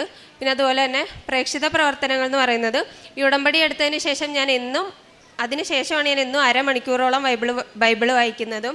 പിന്നെ എന്നും ഞാൻ രാവിലത്തെ പ്രത്യക്ഷീകരണ പ്രാർത്ഥനയും സന്ധ്യാപ്രാർത്ഥനയും ചൊല്ലി പ്രാർത്ഥിക്കാറുണ്ട്. അതുപോലെ തന്നെ കൊന്ത എത്തിക്കാറുണ്ട്. അപ്പോൾ ഇതൊക്കെയാണ് എനിക്ക് സാക്ഷ്യപ്പെടുത്താനുള്ളത്. എനിക്ക് തന്ന എല്ലാ അനുഗ്രഹങ്ങൾക്കും അമ്മ മാതാവിനും തിരുക്കുമാരനും ഒരുപാട് നന്ദി അറിയിക്കുന്നു. വിലാപങ്ങളുടെ പുസ്തകം 3-ാം അധ്യായം 57 മുതലുള്ള വാക്യങ്ങൾ. ഞാൻ വിളിച്ചപ്പോൾ അവിടുന്ന് അടുത്ത് വന്നു, ഭയപ്പെടേണ്ട എന്ന് അവിടുന്ന് പറഞ്ഞു. കർത്താവേ, അവിടുന്ന് എനിക്ക് വേണ്ടി ന്യായവാദം നടത്തി, അവിടുന്ന് എൻ്റെ ജീവനെ രക്ഷിച്ചു. പരിശുദ്ധ അമ്മയുടെ പ്രത്യക്ഷീകരണ സാക്ഷിയായിട്ട് അശ്വതി മോഹൻ ഓച്ചിറ തൻ്റെ അനുഭവ സാക്ഷി നമുക്ക് മുമ്പിൽ പങ്കുവെക്കുകയായിരുന്നു. ഈ മകളുടെ ജീവിതത്തിൽ നിന്ന് പരിശുദ്ധ അമ്മ ഇടപെടൽ എത്രമാത്രം ഉണ്ടായിരുന്ന വാക്കുകൾ തന്നെ പ്രകടമായിരുന്നു. സ്വന്തമായിട്ട് ഉടമ്പടി എടുത്ത് പ്രാർത്ഥിക്കുവാനും ഉടമ്പടി പ്രാർത്ഥനയിൽ നിയോഗമെന്ന് പറയുക പരീക്ഷയിൽ സപ്ലി ഇല്ലാതെ കണ്ട് പാസ്സാവുക എന്നതായിരുന്നു. എന്നാൽ സപ്ലി വന്നു, എന്നാലും അത് രണ്ടാമത് എഴുതാൻ പറ്റാത്ത രീതിയിൽ പാസ്സാകുവാനായിട്ട് പരിശുദ്ധ ഇടപെടലിലൂടെ ഈ മകൾക്ക് സാധിക്കുകയുണ്ടായി. അതോടൊപ്പം തന്നെ കൃത്യമായൊരു പ്രാർത്ഥനാ ജീവിതത്തെ കൊണ്ടു നടക്കുവാനും, അതുപോലെ ഈ മകൾക്കുണ്ടായിരുന്ന അലർജി എന്ന അസുഖത്തെ പരിശുദ്ധ അമ്മ അത് ഉടമ്പടി നിറച്ച വസ്തുക്കളോടൊപ്പം തന്നെ അത് പൂർണ്ണമായിട്ട് എടുത്തു മാറ്റുകയും ചെയ്തു. അതോടൊപ്പം തന്നെ ഒരു ലോൺ ഫ്രോഡ് ആപ്പിൽ പെട്ടിട്ട് അതിൽ നിന്ന് തന്നെ ഈ മകൾക്ക് രക്ഷപ്പെടുവാനും പരിശുദ്ധ അമ്മയോട് ചേർന്നുകൊണ്ട് തന്നെ തൻ്റെ ജീവിതത്തെ കൂടുതൽ സുരക്ഷിതമായിട്ട് കൊണ്ടുപോകുവാനൊക്കെ സാധിക്കുകയുണ്ടായത് ഉടമ്പടിയോട് ചേർന്നുള്ള തൻ്റെ ക്രമപ്പെടുത്തിയ ജീവിത രീതികൾ തന്നെയാണ്. നമുക്കെല്ലാവർക്കും പരിശുദ്ധ അമ്മയോട് നന്ദി പറയാം. ഇനിയും ഈ മകളുടെ ജീവിതത്തിലൂടെ നിരവധിയായ സാക്ഷ്യം, പ്രത്യക്ഷീകരണ സാക്ഷ്യം ഉണ്ടാകട്ടെ എന്നും പരിശുദ്ധ അമ്മയുടെ അനുഗ്രഹങ്ങൾ എന്നും മകളുടെ ജീവിതത്തിൽ ഉണ്ടാകട്ടെ നമുക്ക് പ്രാർത്ഥിക്കുകയും ചെയ്യാം. ഒപ്പം ഇത് കേൾക്കുന്ന നമ്മുടെ ഓരോരുത്തരുടെയൊക്കെ ജീവിതത്തിൽ, നമ്മുടെയൊക്കെ നിയോഗങ്ങളിലും പരിശുദ്ധ അമ്മ നമ്മൾ ഓരോരുത്തരെയും പ്രത്യക്ഷീകരണത്തിന് സാക്ഷിയാക്കിയതിന് ആദ്യം തന്നെ അമ്മയ്ക്കും തിരുകുമാരനും കോടാനുകൂടി നന്ദി പറയുന്നു. എൻ്റെ പേര് പ്രമദ, ഞങ്ങൾ പാലക്കാട് നിന്ന് വരുന്നു. ഇതെൻ്റെ മോളാണ്. ഞാനൊരു സ്കൂൾ ടീച്ചറാണ്, ക്രിസ്ത്യൻ സ്കൂളിലാണ് ഞാൻ വർക്ക് ചെയ്തത്. അതുകൊണ്ട് എനിക്ക് എപ്പോഴും മാതാവിനെയും തിരുകുമാരനും ഒരുപാട് ഇഷ്ടമാണ്. ഞാൻ കൃപാസനത്തെക്കുറിച്ച് അറിഞ്ഞത് ആ സ്കൂളിൽ അനിത സിസ്റ്ററിലൂടെയാണ്. ഞാൻ സിസ്റ്ററോട് എല്ലാം ഷെയർ ചെയ്യായിരുന്നു, എല്ലാ സങ്കടങ്ങളും എല്ലാം ഞാൻ ഷെയർ ചെയ്യായിരുന്നു. അപ്പോൾ ഞങ്ങൾക്ക് ഒരു കൊച്ചു വീടാണുള്ളത്. അപ്പോൾ വീടിനെക്കുറിച്ച് എനിക്ക് വീടൊന്നും അധികം ആയിട്ടില്ല. അപ്പോൾ സിസ്റ്റർ പറഞ്ഞു, മോളെ കൃപാസനത്ത് പോയി ഒന്ന് പ്രാർത്ഥിച്ചിട്ട് വരൂ എന്നോട് പറഞ്ഞു. അത് മാർച്ച് മാസത്തിലായിരുന്നു എന്നോട് പറഞ്ഞത്. അന്ന് തുടങ്ങി ഞാൻ യൂട്യൂബിലെ സാക്ഷ്യങ്ങൾ എനിക്ക് സിസ്റ്റർ അയച്ചു തരുമായിരുന്നു. ഞാനത് എല്ലാ ദിവസവും സാക്ഷ്യങ്ങൾ കേൾക്കും. പിന്നെ ഡെയിലി ബ്രെഡ് കേൾക്കും. ഈ ഡെയിലി ബ്രെഡ് അച്ഛൻ്റെ കേൾക്കുമ്പോൾ സത്യം പറഞ്ഞാൽ എന്നോട് സംസാരിക്കുന്ന പോലെ എനിക്ക് ഫീൽ ചെയ്തത്. ആ മാർച്ച് മാസം തുടങ്ങി എനിക്ക് എത്രയും പെട്ടെന്ന് ഇവിടെ കൃപാസനത്ത് എത്തണമെന്ന് വലിയൊരു ആഗ്രഹമായിരുന്നു. അതിൻ്റെ ഇടയിൽ എനിക്കൊരു സ്വപ്നം കണ്ടു. ഞാൻ ഇവിടെ അച്ഛൻ്റെ ധ്യാനത്തിൽ ക്ലാസ് കൂടുമായിരുന്നു. അപ്പം തന്നെ ഞാൻ ഉറച്ചു, മാതാവ് എന്നെ ഞങ്ങളുടെ കുടുംബത്തിൽ വന്ന് ഇടപെടാൻ തുടങ്ങിയെന്ന് ഞാൻ വളരെ ഭയങ്കര വിശ്വാസമായി. എനിക്ക് എത്രയും പെട്ടെന്ന് എത്തണമെന്ന് ഞാൻ പിന്നെ വിശ്വസിച്ചു. പിന്നെ ഞങ്ങളുടെ കൊച്ചു വീടിന് ആ ഒരു 3 സെൻറ്റ് സ്ഥലത്തിലാണ് ഞങ്ങൾ വീട് വെച്ചിരിക്കുന്നത്. ഒരു വളരെ കുഞ്ഞു വീടാണ്, ഷീറ്റിട്ട വീട്. മഴയൊക്കെ പെയ്ത് കഴിഞ്ഞാൽ വീട്ടിലുള്ളിൽ വെള്ളമൊക്കെ നിറഞ്ഞ് ഞങ്ങൾ ആ സമയത്തൊക്കെ എഴുന്നേറ്റ് ഇരിക്കാറുണ്ട്. മനസ്സമാധാനമായിട്ട് ഞങ്ങൾ ഉറങ്ങിയിട്ട് വർഷങ്ങളായിട്ടുണ്ട്. അപ്പോൾ ആ വിഷമമൊക്കെ സിസ്റ്റർ പറഞ്ഞപ്പോഴാണ് ഇങ്ങനെ എന്നോട് പറഞ്ഞത്. അപ്പോൾ ഞങ്ങൾ പൈസയോ ബാങ്ക് ബാലൻസോ അങ്ങനെ വേറെ സ്ഥലമോ വിൽക്കാനോ ഒന്നും ഞങ്ങളുടെ കയ്യിലില്ല. ആ കൊച്ചു വീട്ടിൽ തന്നെയായിരുന്നു ഞങ്ങൾ താമസം. അപ്പോൾ ഓരോ മഴക്കാലത്തും ഞങ്ങൾ ആലോചിക്കുമായിരുന്നു, മാതാവേ ഇതെല്ലാം കാണുന്നുണ്ടല്ലോ, അപ്പോൾ അടുത്ത മഴയ്ക്കെങ്കിലും ഞങ്ങൾക്കൊരു വീട് കിട്ടുമോ എന്ന് ഞങ്ങളിങ്ങനെ മനസ്സിൽ പറയും. പക്ഷെ ഞാൻ പുറത്തൊന്നും പറയില്ല വിഷമം. ആ സിസ്റ്ററോടും പറയും, ദൈവത്തോടും പറയും. അപ്പോൾ അത് എപ്പോഴായാലും കാണുമല്ലോ. പിന്നെ മക്കളുടെ പഠിപ്പ്, ആ കാര്യങ്ങളൊക്കെ നടന്നിട്ട് നമ്മൾക്ക് വീട് കെട്ടാനാവുള്ളൂ എന്നാണ് ഞങ്ങൾ വിചാരിച്ചിരുന്നത്. പക്ഷേ ഈ ധ്യാനം സാക്ഷ്യങ്ങൾ കേട്ടപ്പോൾ തുടങ്ങി മാതാവ് ഞങ്ങളോട് വന്നിട്ട് മോളെ വീട് പണി തുടങ്ങിക്കോളൂ എന്ന് ഞങ്ങൾക്ക് ധൈര്യം തന്ന് 1,00,000 രൂപ ഞങ്ങൾ കടം വാങ്ങി തുടങ്ങിയ ആൾക്കാരാണ്. പറഞ്ഞാൽ വിശ്വാസമാവുമെന്ന് എനിക്കറിയില്ല. 1,00,000 രൂപ കടം വാങ്ങി തുടങ്ങിയ വീട് പണി ഞങ്ങൾ തുടങ്ങി വെച്ചതാണ്. എന്നിട്ട് തറപ്പണി വരെ കഴിഞ്ഞിട്ട് ഞങ്ങൾ ഓഗസ്റ്റ് 23-ാം തീയതി ഇവിടെ നേരിട്ട് വരികയുണ്ടായിട്ട് ഉടമ്പടി എടുത്തു. ഓഗസ്റ്റ് 23-നാണ് എനിക്ക് കൃപാസനത്ത് വരാൻ സാധിച്ചത്. അവിടെ വന്ന് ഉടമ്പടി വസ്തുക്കളുമായി വീട്ടിൽ പോയി ആ തറയിൽ ഞങ്ങൾ ഉടമ്പടി വസ്തുക്കളൊക്കെ ഇട്ട് പ്രാർത്ഥിച്ച് രണ്ടാമത്തെ പുതുക്കലിന് തന്നെ 23 ലക്ഷത്തിൻ്റെ വീടാണ് ഞങ്ങൾക്ക് മാതാവ് നേരിട്ട് വന്ന് പണിത് തന്നത്. അത് ഞങ്ങൾക്ക് വലിയൊരു അഭിമാനം പോലെ. ഞങ്ങൾ വാടക വീട്ടിലാണ് താമസിച്ചത്. ഈ ഇരിക്കുന്ന വീട് പൊളിച്ചിട്ടാണ് ഞങ്ങൾക്ക് വാടക വീട് താമസിച്ചിട്ടാണ് വീട് പണി തുടങ്ങിയത്. 1,00,000 കടം വാങ്ങിയിട്ട്. അപ്പോൾ എല്ലാവരും പറഞ്ഞു, എന്തിനാ ഈ പൈസ ഇല്ലാതെ നിങ്ങൾ കടം വാങ്ങി വാടക വീട്ടിൽ താമസിച്ച് വീട് പണിയെന്ന് ചോദിച്ചു. പക്ഷേ എനിക്കൊരു ടെൻഷനോ ഒന്നും എനിക്ക് തോന്നിയിട്ടുണ്ടായിരുന്നില്ല. കാരണം മാതാവാണ് എനിക്ക് തോന്നിച്ചത്. പൊതുവേ ഞങ്ങൾക്ക് കടം വാങ്ങാൻ ലോൺ എടുത്ത് വീട് കെട്ടാൻ പേടിയായിരുന്നു. പക്ഷേ ഇവിടെ ഇതിനെക്കുറിച്ച് അറിഞ്ഞതിന് ശേഷം എൻ്റെ പേടി എവിടെ പോയി എന്ന് എനിക്കറിയില്ല. അപ്പോൾ അതൊന്നും കാര്യമില്ല, നമ്മൾക്ക് തുടങ്ങാം, ആരെന്തോ പറയട്ടെ, നമ്മൾക്ക് മാതാവ് കൂടെയുണ്ട് എന്ന് പറഞ്ഞിട്ട് കടം വാങ്ങിയ വീടാണ്. വാടകയ്ക്ക് ഞങ്ങൾ 8 മാസം 9 മാസമേ താമസിച്ചിരുന്നുള്ളൂ. 23 ലക്ഷത്തിൻ്റെ വീട് ഞങ്ങൾ പണിത് മാതാവ് നേരിട്ട് വന്ന് പറഞ്ഞു. ഞാൻ ഇടയ്ക്ക് നിന്നിട്ട് എൻ്റെ സിസ്റ്ററോട് പറയും, സിസ്റ്റർ ഞങ്ങൾക്ക് പൈസ എവിടെ നിന്ന് വന്നു എന്ന് ഞങ്ങൾക്കറിയില്ല, മോളെ നീ ടെൻഷൻ അടിക്കേണ്ട, മാതാവാണ് ഒപ്പം നിന്ന് നിങ്ങൾക്ക് വീട് പണിത് തന്നിരുന്നത്, അതിൽ ഒരു സംശയവും വേണ്ട. ഞങ്ങളും പറയും, എല്ലാവരും പറയും, നിങ്ങൾ അപ്പോൾ ലോൺ എടുത്തിട്ടാണോ വീട് കെട്ടിയത്, പൈസയൊന്നും ഇല്ലയെന്ന് പറഞ്ഞല്ലോ, പിന്നെ എങ്ങനെ ഇത്ര പെട്ടെന്ന് നിങ്ങൾക്ക് വീടായി എന്ന് പറയും. അപ്പം ഞാൻ എല്ലാവരോടും ഒരേ ഒരു കാര്യമേ ഞാൻ പറഞ്ഞിരുന്നുള്ളൂ, മാതാവ് നേരിട്ട് വന്ന് കെട്ടിത്തന്ന വീടാണ്. ഞങ്ങൾക്ക് വലിയ കടങ്ങളോ കാര്യങ്ങളോ ഒന്നുമില്ല. എങ്ങനെ പൈസ വന്നോ എവിടെ നിന്നൊന്നും ഞങ്ങൾക്ക് ഇപ്പോഴും അറിയില്ല. അത് ഞങ്ങൾ ഉച്ചത്തിൽ സൗണ്ട് നിലവിളിച്ചിട്ട് ഞാൻ പറയാറ് മാതാവ് കെട്ടിത്തന്ന വീടാണ് എന്നുള്ളത്. അത് അങ്ങനെയാണ് എൻ്റെ ആദ്യത്തെ സാക്ഷ്യം. അപ്പോൾ ഞാൻ ഇടിയും മഴയൊക്കെ വന്നു കഴിഞ്ഞ് ഈ ഒരു മഴക്കാലത്ത് ഞങ്ങൾക്ക് മനസ്സമാധാനത്തോടെ അതിൻ്റെ വീട്ടിൽ ഉറങ്ങാൻ, ഞങ്ങൾ കാറ്റും മഴയൊക്കെ വരുമ്പോൾ മനസ്സമാധാനമായിട്ട് മാതാവിനെ ഓർത്തിട്ടാണ് ഇപ്പോൾ ഞാൻ കിടന്നുറങ്ങുന്നത്. പേടിയില്ലാതെ ഒരു റൂമാണ് ഞങ്ങൾ ആഗ്രഹിച്ചത്. പക്ഷേ നല്ലൊരു വീട് ഞങ്ങൾക്ക് മാതാവ് പണിത് തന്നു. ഞങ്ങളെ കൊണ്ട് ഒരിക്കലും സാധിക്കില്ല. കാരണം വേറെ ഒരു സ്ഥലമോ ബാങ്ക് ബാലൻസോ ഒന്നുമില്ല. അതുകൊണ്ട് എനിക്ക് എത്ര പറഞ്ഞാലും എനിക്ക് മതി വരില്ല ആ വീടിനെക്കുറിച്ചുള്ള സാക്ഷ്യം. പിന്നെ എൻ്റെ മോൾക്ക് 5-8 വർഷമായി ശ്വാസം മുട്ട് അലർജിയുള്ള മരുന്ന് കഴിച്ചുകൊണ്ടേ ഇരിക്കുകയായിരുന്നു. എല്ലാ ടെസ്റ്റുകളും കഴിഞ്ഞ് ഡോക്ടറെ അടുത്ത് പോയിട്ട് മരുന്ന് കണ്ടിന്യൂ ചെയ്യണം, ഇത് എന്നും കഴിക്കേണ്ടതാണ് പറയുക. അപ്പം നമ്മൾ പറയും, അയ്യോ അത് എങ്ങനെയെങ്കിലും സ്റ്റോപ്പ് ചെയ്യാൻ പറ്റില്ല, അലർജിയും ശ്വാസം മുട്ടും ഒന്ന് മാറ്റിത്തന്ന് ഇതെങ്ങോട്ട് പോകുമ്പോഴും ഞങ്ങൾക്ക് ഈ മരുന്ന് കൊണ്ടുപോകണം. അപ്പോൾ അതെനിക്കൊരു വിഷമമാണ്. പെൺകുട്ടിയല്ലേ, അപ്പം ഇനി എപ്പോഴും ഈ മരുന്നും കൊണ്ട് ഇങ്ങനെ നടന്ന് അതൊരു വിഷമമല്ലേ ഡോക്ടറെ, അത് എങ്ങനെയെങ്കിലും ഒന്ന് മാറ്റിത്തരാൻ പറ്റുമോ എന്ന് ചോദിച്ചപ്പോൾ ഇതങ്ങനെ ഡോസുള്ള മരുന്നൊന്നും അല്ല, അത് കഴിച്ചോട്ടെ, എന്തായാലും സ്റ്റോപ്പ് ചെയ്യാൻ പറ്റില്ല പറഞ്ഞു. പക്ഷേ ഞാൻ ഉടമ്പടി എടുത്തതിന് ശേഷം എൻ്റെ മോള് ഈ നിമിഷം വരെ 8 വർഷത്തോളം മരുന്ന് കഴിച്ച മോള. ഞാനും അതുപോലെ മരുന്ന് കഴിച്ച ആളാണ്, ശ്വാസം മുട്ടൻ. എൻ്റെ ശ്വാസം മുട്ടാണ് മോൾക്ക് കിട്ടിയിരിക്കുന്നത്. പക്ഷേ ഈ ഉടമ്പടി ഞാൻ ഓഗസ്റ്റ് 23-ന് ഉടമ്പടി എടുത്തതിന് ശേഷം എൻ്റെ മോളും ഞാനും മരുന്ന് കഴിച്ചിട്ടേ ഇല്ല. ആ ഉടമ്പടി തൈലം ഹസ്ബൻഡ് നെറ്റിയിൽ കുരിശ് വരച്ച് തന്നിട്ട് വാക്കിങ്ങിന് പോണ ആളാണ്. 4:30 ഞാൻ പാതി മയക്കത്തിലായിരിക്കും. അപ്പോൾ ആൾ ഉടമ്പടി തൈലം വെച്ച് എൻ്റെ നെറ്റിയിൽ കുരിശ് വരച്ച് എൻ്റെ ശ്വാസം മുട്ട് കഥപ്പ് എല്ലാം മാറി. മോള് ബാംഗ്ലൂരിലായിരുന്നു 1 വർഷത്തോളം. ഞാനിപ്പോൾ അവിടെ വന്നിട്ട് അങ്ങനെ 1 വർഷം ആയിട്ടുള്ളൂ. അപ്പോൾ മോൾക്കാണെങ്കിലും അവൾ കുരിശ് വരയ്ക്കാനൊന്നും കഴിഞ്ഞിട്ടില്ല. പക്ഷേ മനസ്സുരുകി പ്രാർത്ഥിച്ച് എൻ്റെ മോൾക്ക്, ബാംഗ്ലൂരിൽ ക്ലൈമറ്റ് അറിയാലോ, തണുപ്പും എല്ലാം ഉള്ളതാണ്. പക്ഷേ എൻ്റെ മോൾക്ക് ഈ നിമിഷം വരെ മരുന്നുമില്ല, ഒന്നുമില്ലാതെ മാതാവ് അത് ഞങ്ങൾക്ക് മാറ്റി തന്നു. എത്ര പറഞ്ഞാലും എനിക്ക് മതി വരില്ല.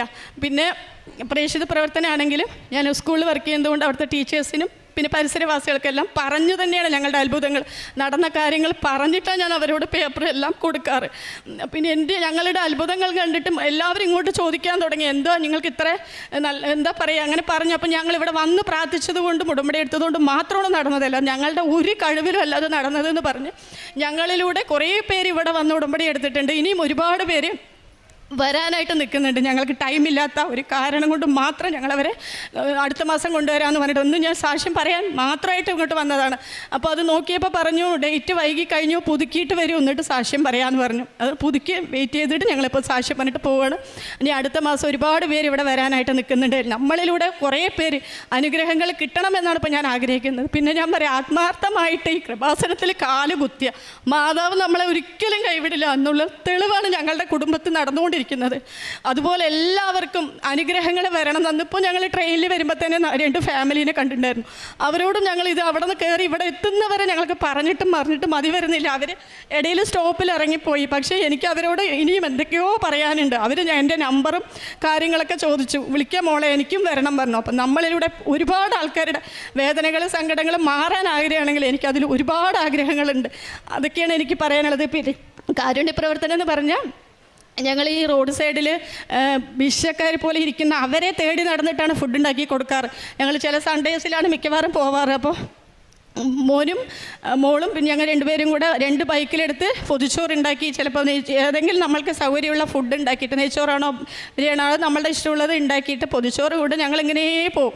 സ്ലോവായി പോയി റോഡ് സൈഡിൽ വല്ലവരും ആരെങ്കിലും ഭിക്ഷക്കാർ കിടക്കുന്നുണ്ടോ നോക്കി അവരുടെ കൈകളിലാണ് ഞങ്ങൾ ഫുഡ് കൊടുക്കാറ്.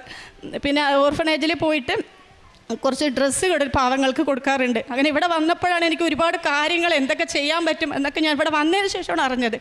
അതൊക്കെ എനിക്ക് വളരെ വളരെ സന്തോഷമാണ്. ഇപ്പോൾ ഒരു പരിചയമില്ലാത്തവർക്കാണ് കൊടുക്കേണ്ടതെന്ന് പറയുന്നുണ്ട്. അതൊക്കെ ഞാനിപ്പോൾ ഇവിടെ വന്നതിന് ശേഷം അറിഞ്ഞത്. അങ്ങനെ എന്നും എനിക്ക് ഇവിടെ ഉടമ്പടിയിൽ തുടരണമെന്നാണ് ആഗ്രഹമുള്ളത്. എപ്പോഴും മാതാവിനോട് ഒട്ടിച്ചേർന്ന് നിന്ന് പോകാനാണ് ആഗ്രഹം. മാതാവ് നമ്മളെ ഒരുപാട് ഉയർത്തി താലോലിച്ച് പരിപാലിച്ച് കൊണ്ടുപോകുന്ന പോലെയാണ് എനിക്ക് ഫീൽ ചെയ്തത് ഞങ്ങളുടെ കുടുംബത്തെ. അത് എന്നും ഉണ്ടാവും. മാതാവിനോടൊപ്പം എന്നും ഉടമ്പടിയിലായിരിക്കണമെന്ന് ഞാൻ ഒരുപാട് ആഗ്രഹിക്കുന്നുണ്ട്. ഈശോയ്ക്കും തിരുകുമാരനും മാതാവിന് ഒരുപാട് നന്ദി പറഞ്ഞുകൊണ്ട് ഞാൻ നിർത്തുന്നു. 115 സങ്കീർത്തനം 12 തിരുവചനം. കർത്താവിന് നമ്മെക്കുറിച്ച് വിചാരമുണ്ട്, അവിടുന്ന് നമ്മെ അനുഗ്രഹിക്കും. അവിടുന്ന് ഇസ്രായേൽ ഭവനത്തെ ആശീർവദിക്കും, അഹ്റോൻ്റെ ഭവനത്തെ അനുഗ്രഹിക്കും. ദൈവം നമുക്ക് നൽകുന്ന വലിയ വാഗ്ദാനമാണത്. അവിടുന്ന് നമ്മെ അനുഗ്രഹിക്കും, അഹ്റോൻ്റെ കുടുംബത്തെ എന്നുപോലെ നമ്മെ അനുഗ്രഹിക്കുമെന്ന് അവിടുന്ന് അരുളി ചെയ്യുകയാണ്. അഹ്റോൻ്റെ പ്രത്യേകത തൻ്റെ ഉണങ്ങിയ വടി ഒരു സ്പിരിച്വൽ യുദ്ധം ഇസ്രായേൽക്കാരുടെ ഇടയിൽ സ്പിരിച്വൽ വഴക്ക്, ആധ്യാത്മിക വഴക്ക്, പിണക്കം ഇസ്രായേൽക്കാരുടെ ഇടയിൽ ഉണ്ടായപ്പോൾ മോശ പറഞ്ഞു, നിങ്ങളുടെ 12 പേരെ തിരഞ്ഞെടുത്തുകൊണ്ട് നിങ്ങൾ ഓരോ ഉണങ്ങിയ വടിയെടുത്ത് അതിൽ നിങ്ങളുടെ പേരെഴുതി കൊണ്ടുവരിക എന്ന്. കുറച്ച് സമയത്തിന് ശേഷം അഹ്റോൻ്റെ വടി മാത്രം പൂത്തു തളിർത്ത് പച്ചയായി ബദാം ഫലങ്ങൾ ചൂടി നിൽക്കുന്ന ഒരു സംഭവം നാം പഴയ നിയമത്തിൽ പുറപ്പാടിൻ്റെ പുസ്തകത്തിൽ വായിക്കുന്നുണ്ട്. അതാണ് അഹ്റോൻ്റെ കുടുംബത്തെ അനുഗ്രഹിച്ചതെന്നപോലെ നിങ്ങളുടെയും കുടുംബത്തെ അനുഗ്രഹിക്കുമെന്ന് പറയുന്നത്. നാം എപ്പോഴെല്ലാം ചിന്തിക്കുന്നുവോ എൻ്റെ ജീവിതത്തിൽ ഇനി ഒന്നും തന്നെ പച്ച പിടിച്ച് വരാനില്ല എന്ന് ചിന്തിക്കുമ്പോഴാണ് പരിശുദ്ധ അമ്മ നമ്മോട് പറയുന്നത് അവൻ പറയുന്നത് പോലെ ചെയ്യുക എന്ന്. വീഞ്ഞ് നഷ്ടപ്പെട്ട ഒരു കല്യാണ വിരുന്നിലേക്കാണ് പരിശുദ്ധ അമ്മ പറയുന്നത് അവൻ പറയുന്നത് പോലെ ചെയ്യുക എന്ന്. മാമുദീസ സമയത്ത് ഈശോയ്ക്ക് ജോർദാൻ നദിയിൽ വെച്ചും സ്വർഗീയ പിതാവ് നമ്മോട് പറയുന്നത് തന്നെയാണ്, ലിസൺ ടു ഹിം, അവനെ കേൾക്കുക എന്നാണ് പറയുന്നത്. പരിശുദ്ധ അമ്മയും ദൈവപിതാവ് നമ്മോട് പറയുന്ന ഒരൊറ്റ കാര്യമാണ്, അവൻ പറയുന്നത് പോലെ ചെയ്യുക, അവനെ ശ്രവിക്കുക. പ്രമദ എന്ന ഈ അമ്മയുടെ ഒരു വലിയ സങ്കടമായിരുന്നു അവർക്ക് വീടില്ല എന്നുള്ളത്. അവരുടെ വീടിൻ്റെ അവസ്ഥയെക്കുറിച്ച് പ്രമദ ഏറ്റുപറയുകയായിരുന്നു. താൻ പഠിപ്പിച്ചുകൊണ്ടിരിക്കുന്ന സ്കൂളിലെ സിസ്റ്റർ പറഞ്ഞതനുസരിച്ച് ഇവിടെ വന്ന് ഉടമ്പടിയെടുത്ത് സമയച്ചുരുക്കത്തിൻ്റെ അമ്മ 2 മാസത്തിനകം 1 ലക്ഷം രൂപ കടം വാങ്ങി തുടങ്ങിയ വീട് 23 ലക്ഷത്തിൽ ഒരു വലിയ വീട് അവർക്ക് നൽകിയെന്ന് പരിശുദ്ധ അമ്മയുടെ മധ്യസ്ഥതയിൽ ഈശോയ്ക്ക് നന്ദി പറഞ്ഞുകൊണ്ട് ഇന്ന് പ്രമദ ഇവിടെ ഏറ്റുപറയുകയാണ്. നമ്മുടെ സാധ്യതകൾ എന്തുമാത്രമുണ്ടോ എന്ന് നോക്കുമ്പോൾ അത് 0 ആണ് ഞാൻ ഈശോയ്ക്ക് എന്തുമാത്രം കൊടുത്തു എന്നതിൻ്റെ അളവിനനുസരിച്ചാണ് അമർത്തി കുലുക്കി നിറച്ചളന്ന് നമ്മുടെ മടിയിലേക്ക് ഈശോ ഇട്ട് തരുന്നത്. അതിനുവേണ്ടി പരിശുദ്ധ അമ്മയാണ് നമുക്ക് വേണ്ടി മാധ്യസ്ഥം ഉപേക്ഷിക്കുന്നത്. ഇവൾക്ക് കൊടുത്താൽ അത് തിരിച്ചു കൊടുക്കും, ദൈവത്തിന് ഇവളെ കൊണ്ട് പ്രയോജനമുണ്ടാകും എന്നുള്ള വലിയൊരു തീരുമാനമാണ് ദൈവത്തിന് നമ്മെക്കുറിച്ചുള്ളത്. ഞാൻ ബഹുമാനപ്പെട്ട ജോസഫ് അച്ഛൻ നമ്മോട് എപ്പോഴും പറയാറുണ്ട്, ദൈവത്തോടൊപ്പം ജീവിക്കുക എന്നുള്ളതൊരു വലിയ തീരുമാനമാണെന്ന്. യോഹന്നാൻ്റെ സുവിശേഷം 15-ാം അധ്യായത്തിൽ എൻ്റെ സ്നേഹത്തിൽ നിങ്ങൾ നിലനിൽക്കുക എന്ന് യോഹന്നാൻ സ്ലേഹ നമ്മെ ഓർമ്മിപ്പിക്കുന്നുണ്ട്. കാരണം അവിടുത്തെ സ്നേഹത്തിൽ നിലനിൽക്കുമ്പോൾ നമ്മെ വെട്ടി ഒരുക്കുകയും നമുക്ക് ശാഖകൾ പുറപ്പെടുവിച്ച് കൂടുതൽ ഫലം പുറപ്പെടുവിക്കാൻ സാധിക്കുകയും ചെയ്യും. അത് ഈശോയോട് കൂടെ നിലനിൽക്കുമ്പോൾ മാത്രമാണ്. അതുപോലെ തന്നെ മകളുടെയും അമ്മയുടെയും ശ്വാസം മുട്ടലിനെ കുറിച്ച് അമ്മ പറയുകയുണ്ടായി. 8 വർഷക്കാലമായിട്ടുണ്ടായിരുന്ന മകളുടെ ശ്വാസം മുട്ടൽ ഇവിടെ ഒന്ന് ഉടമ്പടി പ്രാർത്ഥിച്ച് നിയോഗം വെച്ച് പ്രാർത്ഥിച്ച് അവർ നേർച്ച വസ്തുക്കൾ ഉപയോഗിച്ച് വളരെ പെട്ടെന്നാണ് അവർക്ക് ആ സുഖത്തിൽ നിന്ന് 2 പേർക്കും സൗഖ്യം ലഭിച്ചതെന്നുകൂടി ഏറ്റുപറയുന്നു. നമ്മുടെ എല്ലാ അസാധ്യതകളെയും ഈശോയ്ക്ക് സമർപ്പിക്കാം. പരിശുദ്ധ അമ്മ നമുക്ക് ഗ്രീൻ സിഗ്നൽ കൊടുത്ത് ഈശോ നമുക്ക് സൗഖ്യവും സമാധാനവും എല്ലാം നമുക്ക് നൽകുമെന്ന് ഉറച്ച് വിശ്വസിക്കാവുന്ന വലിയ ശാശ്വതമായ ഒരു പ്രാർത്ഥനയാണ്. ശാശ്വതമായ ഉടമ്പടി എന്ന് ഈശോ പറയുമ്പോൾ അത് നമ്മെ നിത്യതയോളം അവിടുത്തെ പക്കലേക്ക് നമ്മെ കൊണ്ടുപോവുകയും ചെയ്യുന്നു. പ്രമദയ്ക്ക് വീട് ലഭിച്ചതിനും സൗഖ്യം ലഭിച്ചതിനും സമാനമായ പ്രതിസന്ധികളിലൂടെ കടന്നു പോകുന്ന രോഗാവസ്ഥയിലും വീടും വഴിയും വെള്ളവുമില്ലാതെ വെളിച്ചമില്ലാതെ കഷ്ടപ്പെടുന്ന എല്ലാ മക്കളുടെയും നിയോഗങ്ങളെ ഈ സാക്ഷ്യത്തോട് ചേർത്ത് വെച്ച് അവർക്ക് വേണ്ടി പ്രാർത്ഥിച്ചുകൊണ്ട് ഈശോയ്ക്കും പരിശുദ്ധ അമ്മയ്ക്കും എൻ്റെ ഈശോയ്ക്കും പരിശുദ്ധ അമ്മയ്ക്കും കോടാനുകൂടി നന്ദി പറഞ്ഞുകൊണ്ട് എൻ്റെ സാക്ഷ്യം ആരംഭിക്കുന്നു. ഞാൻ ഉടമ്പടി എടുത്തത് 28/1/2020 എൻ്റെ പേര് ആനി ബിജു. ഞാൻ സാക്കിനാക്ക മുംബൈ മേരി മാതാ ചർച്ചാണ് എൻ്റെ ഇടവക. ഞാൻ ഇസ്രയേലിലാണ് ജോലി ചെയ്യുന്നത്. ഇതെൻ്റെ 6ാമത്തെ സാക്ഷ്യമാണ്. ഇതെൻ്റെ 7ാമത്തെ ഉടമ്പടി പുതുക്കൽ. ഞാൻ എല്ലാ വർഷവും വരുമ്പോഴും എനിക്കൊരു സാക്ഷ്യം എൻ്റെ ഈശോയും പരിശുദ്ധ അമ്മയും എനിക്ക് തരാറുണ്ട്. ഞാൻ എപ്പോൾ വന്നാലും പ്രാർത്ഥിച്ചിട്ട് പോകും. അടുത്ത പ്രാവശ്യം വരുമ്പോഴും എൻ്റെ ഈശോയെ മഹത്വപ്പെടുത്തുവാൻ എൻ്റെ അമ്മ എന്നെ സഹായിക്കണേ എന്ന് പ്രാർത്ഥിച്ചിട്ടാണ് പോകുന്നത്. അതുകൊണ്ട് എനിക്കെപ്പോഴും ഒരു സാക്ഷ്യം ദൈവത്തെ മഹത്വപ്പെടുത്താൻ പരിശുദ്ധ അമ്മയുടെ മധ്യസ്ഥത്താൽ എനിക്ക് ലഭിക്കാറുണ്ട്. അതിന് ഞാൻ ദൈവനാമത്തിൽ നന്ദി പറയുന്നു. ഞാൻ ഒരു ഫ്ലാറ്റ് വാങ്ങിച്ച സാക്ഷ്യമാണ് പറയുന്നത്. ഒരിക്കലും എന്നെക്കൊണ്ട് നടക്കാൻ സാധിക്കാത്ത ഒരു കാര്യമാണ് കർത്താവ് എനിക്ക് നടത്തി തന്നിരിക്കുന്നത്. ഞങ്ങൾ മുംബൈയിൽ ഞാൻ 2 വർഷം മുമ്പ് ഉടമ്പടി വെച്ച കാര്യമാണ്. പക്ഷേ ഞാൻ മറന്നുപോയി. കാരണം വെച്ചാൽ എനിക്ക് സാധിക്കാത്ത കാര്യമാണ്.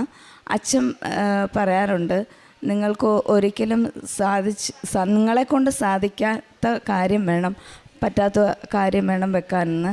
അപ്പോൾ അതനുസരിച്ച് ഞാൻ വെറുതെ വെച്ച് പോയതാണ്. പിന്നെ ഞാൻ അതേക്കുറിച്ച് ചിന്തിച്ചില്ല, കാരണം എന്നെക്കൊണ്ട് പറ്റാത്ത കാര്യമാണല്ലോ. പിന്നെ അത് കഴിഞ്ഞ് ഇതുപോലെ ഫ്ലാറ്റ് വാങ്ങിക്കാനായിട്ട് ഞങ്ങൾ എല്ലാം ചേട്ടൻ പോയി കണ്ട് വീഡിയോ ഒക്കെ അയച്ചു തന്നു കഴിഞ്ഞപ്പോൾ ഞാൻ ചോദിച്ചു, നമ്മളിത് എങ്ങനെ വാങ്ങിക്കും? കാരണം ലക്ഷങ്ങളല്ല കോടികൾ വേണം. അപ്പോൾ എന്നോട് നമുക്ക് നോക്കാം എന്ന് പറഞ്ഞു. പക്ഷേ ഞാൻ അന്നേരം ഈശോയോട് മാതാവിനോട് ഞാൻ ചോദിച്ചു ഇതെങ്ങനെ നടക്കും. പക്ഷേ ഞാൻ അന്നേരം പറഞ്ഞു, ഈശോ നിൻ്റെ കയ്യിൽ ഒത്തിരി സമ്പത്തുണ്ട്, കുറച്ച് എനിക്ക് തന്നൊന്ന് എന്നെ ഒന്ന് സഹായിക്കാമോ? അമ്മേ ഈശോയോട് പറഞ്ഞ് എന്നെ ഒന്ന് സഹായിക്കാമോ എന്ന് ഞാൻ പറയുമായിരുന്നു.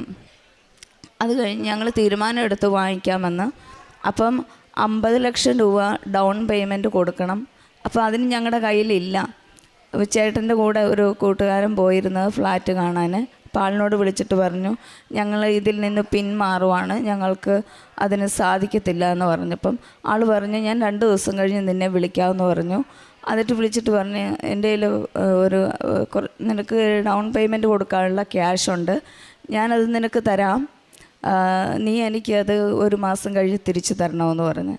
അപ്പം ഞാൻ പറഞ്ഞു, 1 മാസം കഴിഞ്ഞ് ചേട്ടാ എങ്ങനെ തിരിച്ചു കൊടുക്കും എന്ന് പറഞ്ഞ്, അതുകൊണ്ട് നമുക്ക് വേണ്ടെന്ന് പറയാൻ പറഞ്ഞു.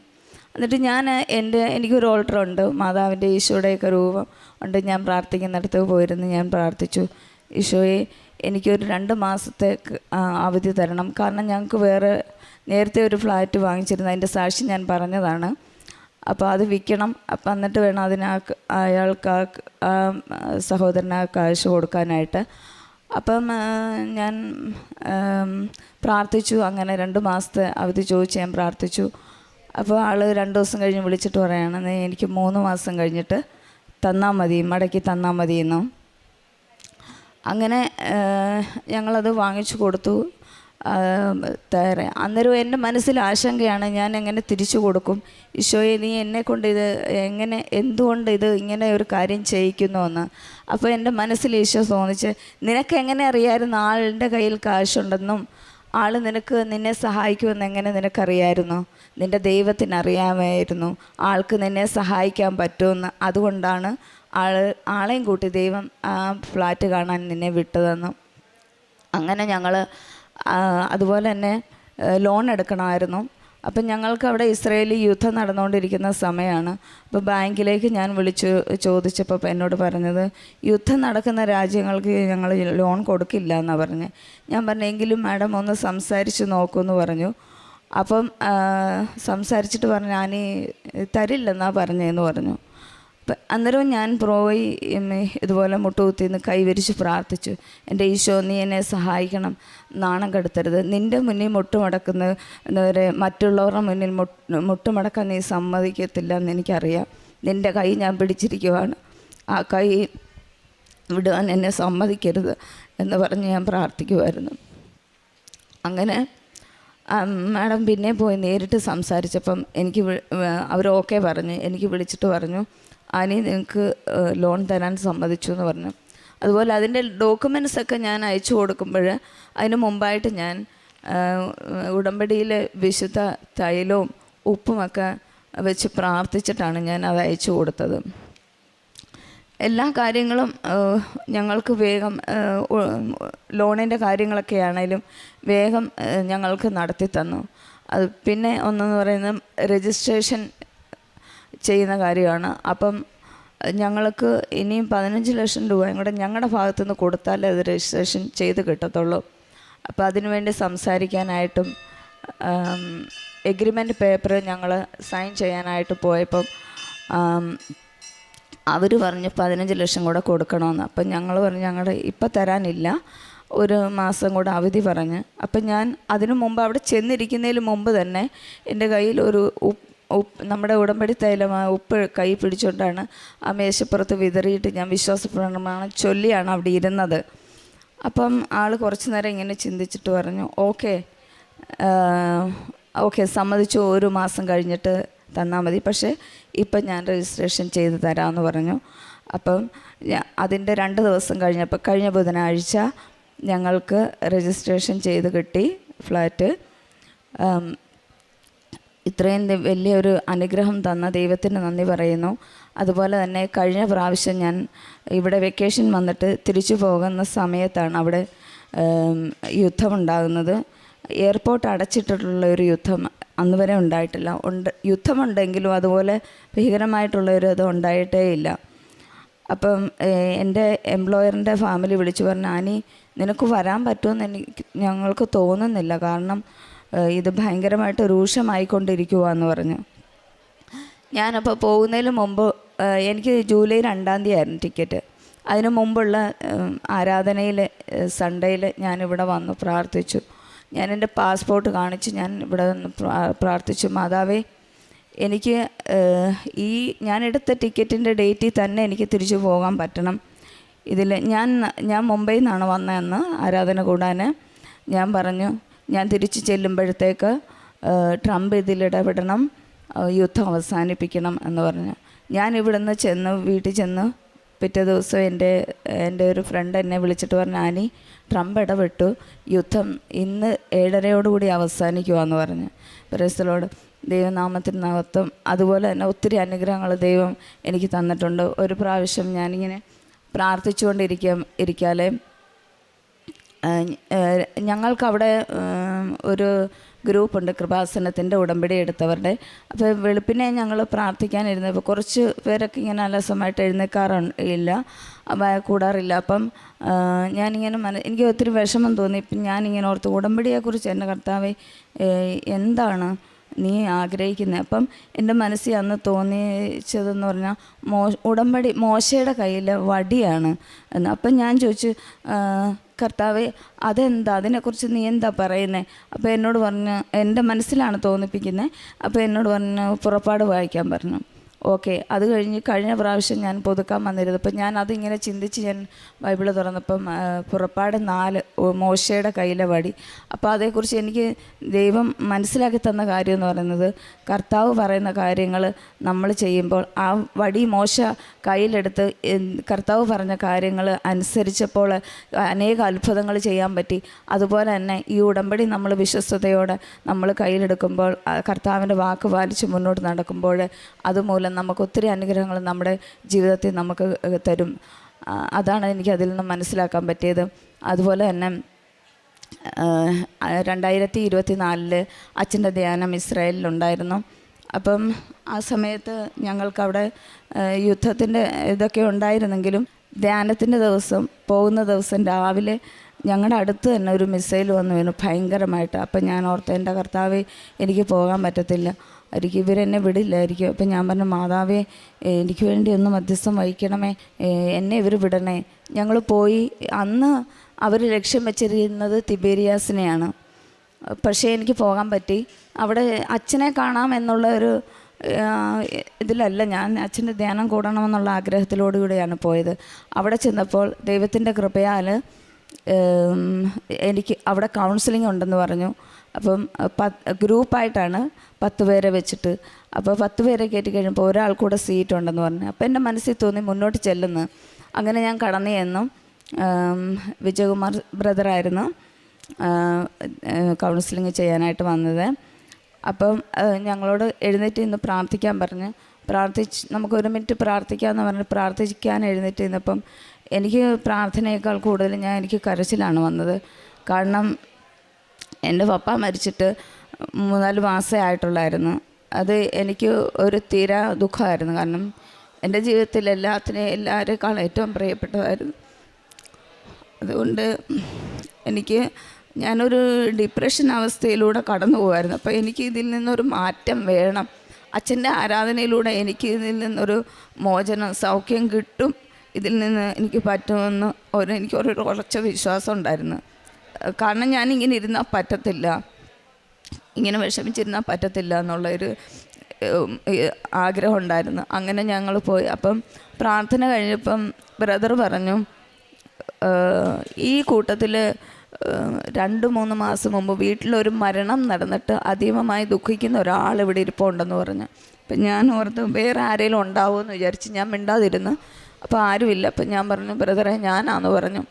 അപ്പം ബ്രദർ പറഞ്ഞു, മോളെ നിന്നെ കർത്താവ് തൊട്ടിട്ടുണ്ടെന്ന് പറഞ്ഞു. അപ്പം ഞാൻ കണ്ണടച്ച് പ്രാർത്ഥിക്കുമ്പോൾ ഞാൻ കാണുന്നുണ്ട് ഒരാൾ എൻ്റെ അടുക്കൽ വന്ന് ഈശോയെ പോലെ തന്നെ മുടിയൊക്കെ ഇങ്ങനെ മുടിയൊക്കെ ഉള്ള ഒരാൾ എൻ്റെ ഇങ്ങനെ തോളത്ത് തൊടുന്നതായിട്ട് ഞാൻ കണ്ടിരുന്നു. അപ്പോൾ എന്നോട് ഞാൻ പറഞ്ഞു, ബ്രദറെ ഞാൻ കണ്ടു എന്ന് പറഞ്ഞു. അപ്പോൾ പിന്നെ ആ മോളെ നിന്നെ കർത്താവ് തൊട്ടു എന്ന് പറഞ്ഞു. ആ ധ്യാനം കൂടിയതോടുകൂടി അന്ന് തൊട്ട് ഞാൻ ഇന്ന് വരെ ആ ഒരു പപ്പ മരിച്ചതിൻ്റെ ആ ഒരു വിഷം, അങ്ങനത്തെ ആ ഒരു ദുഃഖം എന്നിൽ നിന്ന് കർത്താവ് എടുത്തു മാറ്റി. അതെനിക്ക് ഒരു വലിയൊരു അനുഗ്രഹമാണ്. അല്ലെങ്കിൽ ഞാൻ ഡിപ്രഷനിലേക്ക് ഞാൻ പോവുമായിരുന്നു. പക്ഷേ അതെൻ്റെ ദൈവം എന്നെ അതിനനുഗ്രഹിച്ച്. അതുപോലെ തന്നെ അവിടെ വെച്ച് തന്നെ അച്ഛൻ്റെ ബ്ലെസ്സിങ് ഉണ്ടായിരുന്നു. കൈവെപ്പ് ശുശ്രൂഷയിൽ അച്ഛനാണെങ്കിൽ എന്നിട്ട് ഞങ്ങൾക്ക് കാശുരൂപം തരുന്ന സമയത്ത് തല കൈവച്ച് പ്രാർത്ഥിക്കുന്ന സമയത്ത് ഇങ്ങനെ എൻ്റെ കവിളത്ത് തട്ടി ചിരിച്ചു. അപ്പോൾ എനിക്ക് ഈശോ എന്നെ നോക്കി ചിരിക്കുന്നോട്ടാണ് എനിക്ക് തോന്നിയത്. 5 പ്രാവശ്യമാണ് എനിക്ക് അവിടെ വെച്ച് ബ്ലെസ്സിങ് കിട്ടിയത് അച്ഛൻ്റെ.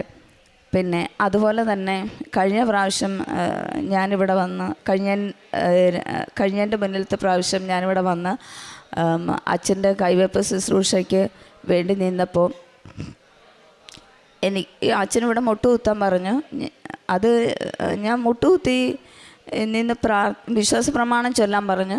പക്ഷേ വിശ്വാസ പ്രമാണം ഞാൻ ചൊല്ലി, പക്ഷേ അത് ഏത് ലാംഗ്വേജ് ആണെന്ന് എനിക്ക് അറിയത്തില്ല. ഞാൻ വേറൊരു ലാംഗ്വേജിലാണ് ഞാനത് ചൊല്ലി തീർത്തത്.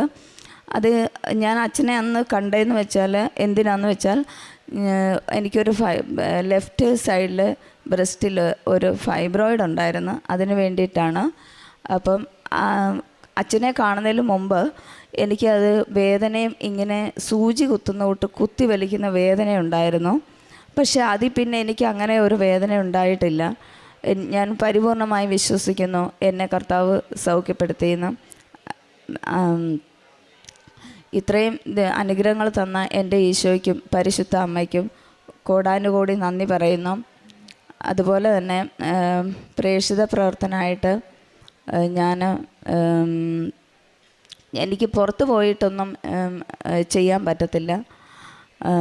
അത് കാരണം യൂട്യൂബിൽ കൂടെ അച്ഛൻ്റെ ആരാധന കൂടുകയും പിന്നെ ഡെയിലി ബ്രെഡ് കൂടുകയും അതുപോലെ തന്നെ സാക്ഷ്യങ്ങൾ കേൾക്കുകയും ചെയ്യാറുണ്ട്. മറ്റുള്ളവർക്ക് ഷെയർ ചെയ്ത് കൊടുക്കാറുണ്ട്. അതുപോലെ പലരെ കൊണ്ടും ഉടമ്പടിയെക്കുറിച്ച് പറയുകയും ലൈറ്റ് എ ക്യാൻഡിൽ പ്രെയർ റിക്വസ്റ്റിനെ കുറിച്ച് പറയുക, അവരെ കൊണ്ട് അത് എടുപ്പിക്കുകയും ചെയ്തിട്ടുണ്ട്. പിന്നെ കാരുണ്യ പ്രവൃത്തിയായിട്ട് പുറത്തു പോയി എനിക്കവിടെ ചെയ്യാൻ പറ്റില്ല. അപ്പം മാസത്തിൽ ഞങ്ങൾ അനാഥാലയങ്ങളിലേക്ക് ഭക്ഷണത്തിനുള്ള ക്യാഷ് ഞാൻ സെൻഡ് ചെയ്യാതെ കൊടുക്കാറുണ്ട്.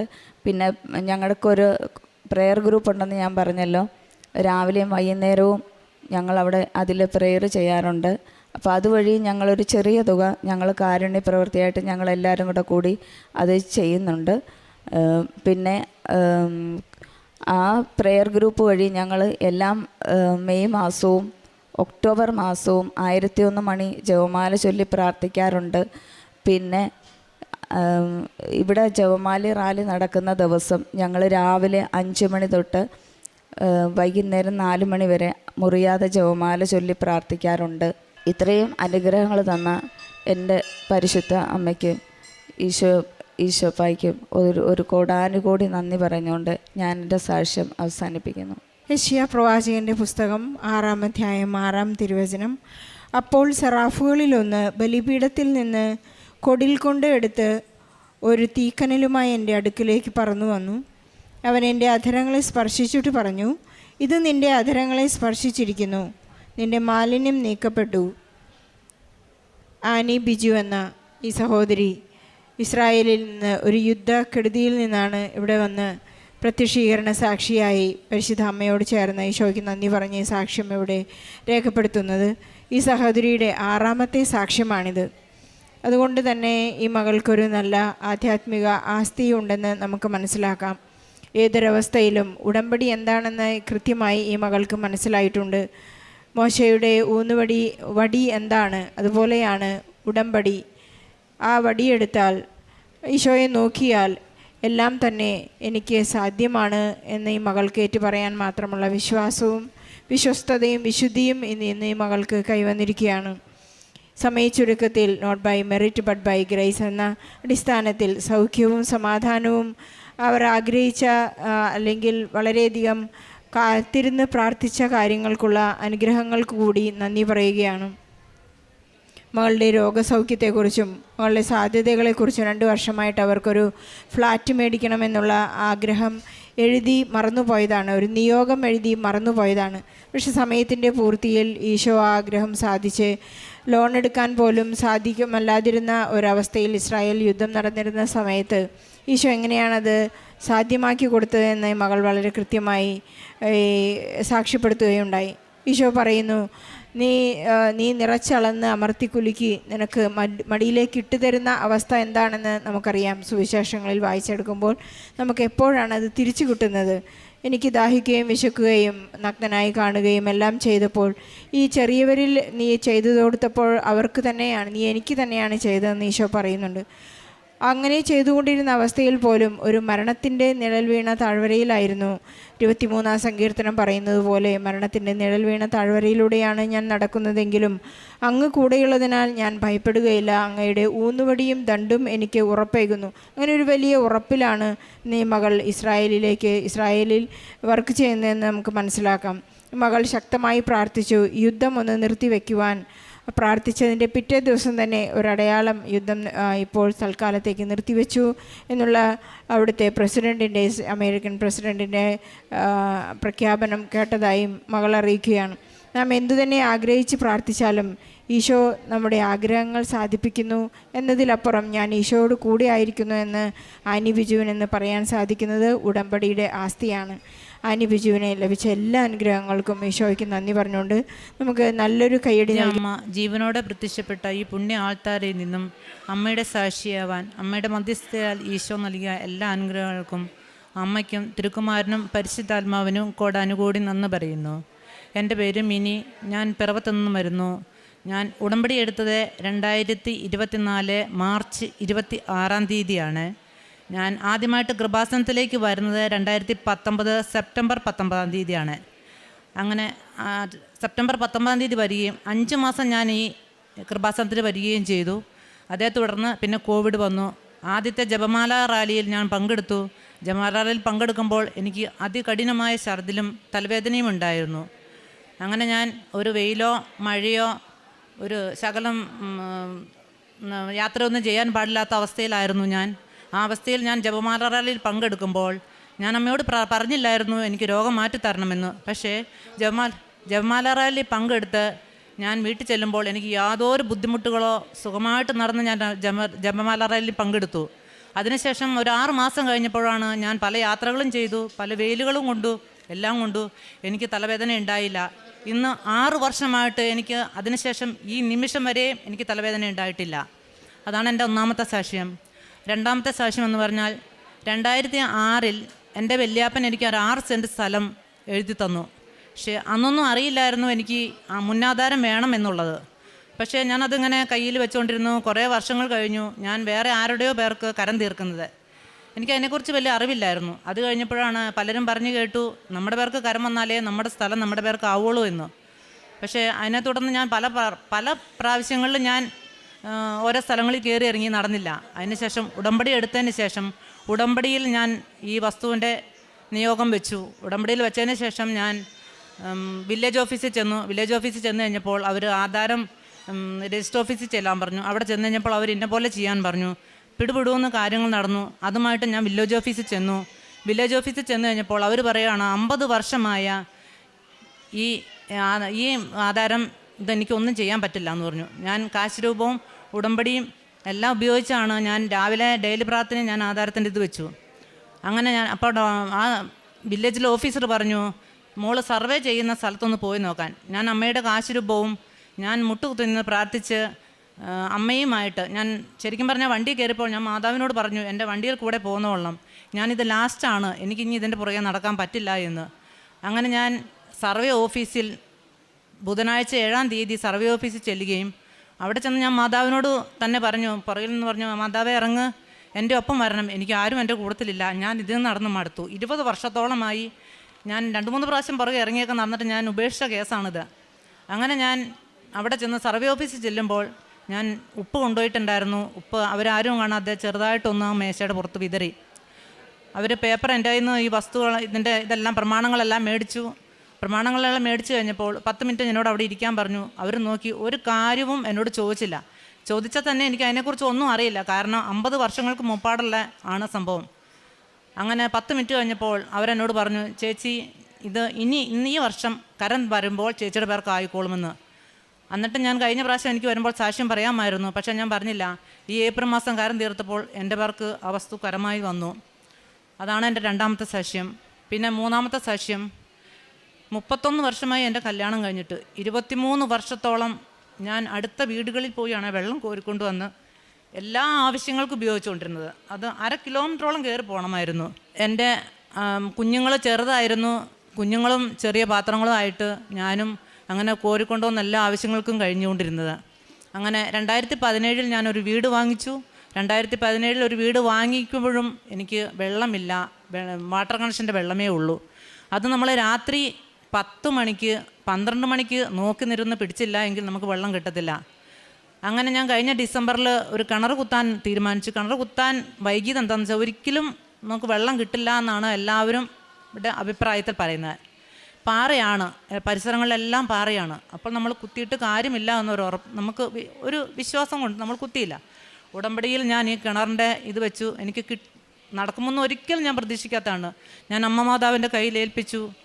അമ്മയത് ഞാൻ കഴിഞ്ഞ ഡിസംബറിൽ ഞാൻ കിണർ കുത്താൻ ആരംഭിച്ചു. ഡിസംബർ 1-ാം തീയതി മുതൽ ഡിസംബർ 31-ാം തീയതി വരെ ഞാൻ 1 മാസം കിണർ കുത്തുന്ന സ്ഥലത്ത് വെളുപ്പിന് അച്ഛൻ്റെ അനുഗ്രഹദിന പ്രാർത്ഥനയിൽ ഞാൻ വെളുപ്പിന് മുട്ടുകുത്തി നിന്ന് പ്രാർത്ഥിക്കാൻ തുടങ്ങി. കാശുരൂപവും തൈലവും ഉപ്പും എല്ലാം കൊണ്ടുവച്ച് ഞാൻ പ്രാർത്ഥിച്ച് ഞാൻ കിണറിന് ചുറ്റും നിന്ന് സ്ഥലം കുത്തണ ഇതിനു പ്രാർത്ഥിച്ചു. ഉപ്പും തേനും ഒഴിച്ചു, എല്ലാം സ്ഥലത്തും എല്ലാം ഒഴിച്ചു. അതിനുശേഷം 3-ാം തീയതി കിണർ കുത്താൻ ആരംഭിക്കുന്നു. കിണർ കുത്തി തുടങ്ങിയപ്പോഴെല്ലാം 6-7 കോല് വന്നപ്പോഴത്തേക്കും നമുക്ക് സന്തോഷമായിരുന്നു. ഒരു പാറയുമില്ല. 7 കോലായപ്പോഴത്തേക്കും ചെറിയൊരു പാറ കണ്ടു. ഒന്ന് ചങ്കിടിച്ചു. കാരണം പറഞ്ഞാൽ നമുക്കവിടെ പൊട്ടിക്കാൻ പറ്റത്തില്ല, ഒരിക്കലും പോസിബിൾ അല്ല. കാരണം 2 ആളി പൊക്കത്തിലാണ് നമ്മുടെ ഒരു കരിങ്കല്ലിൻ്റെ കെട്ട് നിൽക്കുന്നത്. ആ കെട്ട് കാരണം ഒരിക്കലും പൊട്ടിക്കാൻ പറ്റത്തില്ല. അപ്പോൾ ഞാൻ ചങ്കടിച്ചു പോയി. ഞാൻ മാതാവിനെ ഏൽപ്പിച്ചിട്ടുണ്ടല്ലോ എന്ന് ഞാൻ വിചാരിച്ചു.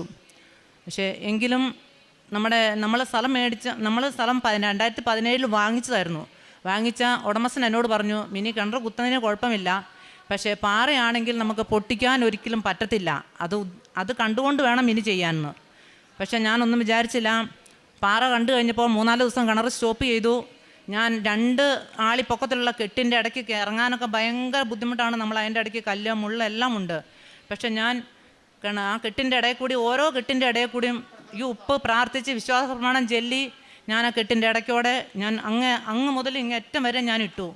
അതിനുശേഷം ഞാൻ മുട്ടമ്മയിൽ നിന്ന് രാത്രിയും വെളുപ്പിനും എല്ലാം ഞാൻ പാറ കണ്ടതിന് ശേഷം പ്രാർത്ഥിച്ചു. ഞാൻ കിണറ്റിയിട്ട് തേനും ഉപ്പും വിതറി ഇട്ടു. അതിനുശേഷം ഞാൻ അച്ഛൻ്റെ അനുഗ്രഹ പ്രാർത്ഥന ഡെയിലി ബ്ലെസ്സിങ്ങിൽ ഞാൻ പ്രാർത്ഥിക്കുമ്പോൾ അച്ഛൻ ബ്ലെസ്സിങ് കാണിക്കുമ്പോൾ ഫോൺ ഞാൻ ആ കിണറ്റിലേക്ക് വരെ കാണിക്കുമായിരുന്നു. എൻ്റെ മോൾ എന്നെ വിളിക്കുമ്പോൾ പറയുമായിരുന്നു, മമ്മി ഫോൺ ചാടിപ്പോവും, അതുകൊണ്ട് മമ്മി സൂക്ഷിച്ച് വേണം കേട്ടോ എന്ന്. പക്ഷെ ഞാൻ ചെയ്തു. അത്ഭുതമെന്ന് പറയട്ടെ. പിന്നെ ആരോ എൻ്റെ ഉള്ളിൽ പറയുന്നു പൊട്ടിക്കാൻ. അപ്പോൾ എല്ലാവരും പറഞ്ഞു പൊട്ടിക്കെന്ന് പറഞ്ഞു. അതിൻ്റെ ഉടമസ്ഥൻ കിണർ കുത്തുന്ന ആൾക്കാരും പറഞ്ഞു, പൊട്ടിക്കാൻ ചേച്ചി, മരുന്നൊഴിച്ചാൽ ഒത്തിരി അപകടമാണ്, 3 വർഷം കഴിഞ്ഞ് വെള്ളം കുടിക്കാൻ പറ്റത്തുള്ളൂ. അങ്ങനെ ഞാൻ ആരോ എൻ്റെ ഉള്ളിൽ പറയുന്നു പൊട്ടിച്ചോ കുഴപ്പമൊന്നുമില്ല എന്ന്. ഞാൻ അവരോട് പറഞ്ഞു, എന്തായാലും നിങ്ങൾ പൊട്ടിക്കുക. അപ്പം ഞാൻ അടുത്ത വീട്ടുകാരുടെ അനുവാദം മേടിച്ച് അവർക്ക് പ്രശ്നമില്ല, ആർക്കും പ്രശ്നമില്ല, നമ്മുടെ കെട്ടാണ് പ്രശ്നം. പക്ഷേ അത് ആദ്യത്തെ ദിവസം പൊട്ടിക്കാൻ പോയപ്പോൾ അടുത്ത വീടുകളിലൊക്കെ ചെന്ന് പറഞ്ഞു, ഞാൻ ബൈബിൾ ചങ്കത്തോട് ചേർത്ത് പിടിച്ചു, ഈ മാതാവിൻ്റെ കാശ് രൂപം ഉള്ളിൽ മുറുകെ പിടിച്ചു, അകത്തിരുന്ന് മുട്ടുമേൽ നിന്ന് പ്രാർത്ഥിച്ചു. ആദ്യം പൊട്ടിച്ചു, ഒരു ശബ്ദവും ഉണ്ടായില്ല, ഒരു ഭയവും ഉണ്ടായില്ല. അങ്ങനെ പൊട്ടിച്ചു. 9.5 കോലിൽ 7 കോലിൽ വെള്ളം കണ്ടു, 9.5 കോലിൽ ഇഷ്ടം പോലെ വെള്ളം തന്നു മാതാവ് എന്നെ അനുഗ്രഹിച്ചു. ഈ ഏപ്രിൽ മാസം എല്ലാ കിണറിലും വെള്ളം പറ്റുന്ന മാസമാണ്. പക്ഷേ ഇഷ്ടം പോലെ 1/2 ആളി വെള്ളത്തോളം എൻ്റെ കിണറ്റിലുണ്ടായിരുന്നു. ഇപ്പോഴും ഓരോ ദിവസവും ഞാൻ കോരുമ്പോഴും എനിക്കത് വിശ്വാസമില്ല. ഇപ്പോഴും ഈ കിണറ്റിൽ വെള്ളമുണ്ട്, വെള്ളം കോരുന്നു. കാരണം എൻ്റെ ജീവിതത്തിൽ 30 വർഷമായിട്ട് നടക്കാത്തൊരു കാര്യമാണ്. സാമ്പത്തിക ബുദ്ധിമുട്ടല്ലായിരുന്നു, പക്ഷേ എന്തോ നടക്കുന്നില്ല. ഈ പാറയായ കാരണം നമ്മൾ കുത്തിയാൽ നടക്കില്ലാത്ത കാരണം നമ്മൾ കെട്ട് പൊട്ടിപ്പോയാൽ പിന്നെ 4 ലക്ഷം രൂപ മുകളിൽ വേണം. ഒരു കെട്ടിനൊരു അനക്കം പോലും സംഭവിച്ചില്ല. അങ്ങനെ ധാരാളം വെള്ളം സമൃദ്ധിയായി തന്ന് മാതാവ് അനുഗ്രഹിച്ചു. ഇത്രയും അനുഗ്രഹങ്ങൾ തന്ന അമ്മ മാതാവിനും ഈശോയ്ക്കും പരിശുദ്ധാത്മാവിനും കൊടാനുകൂടി നന്ദി പറയുന്നു.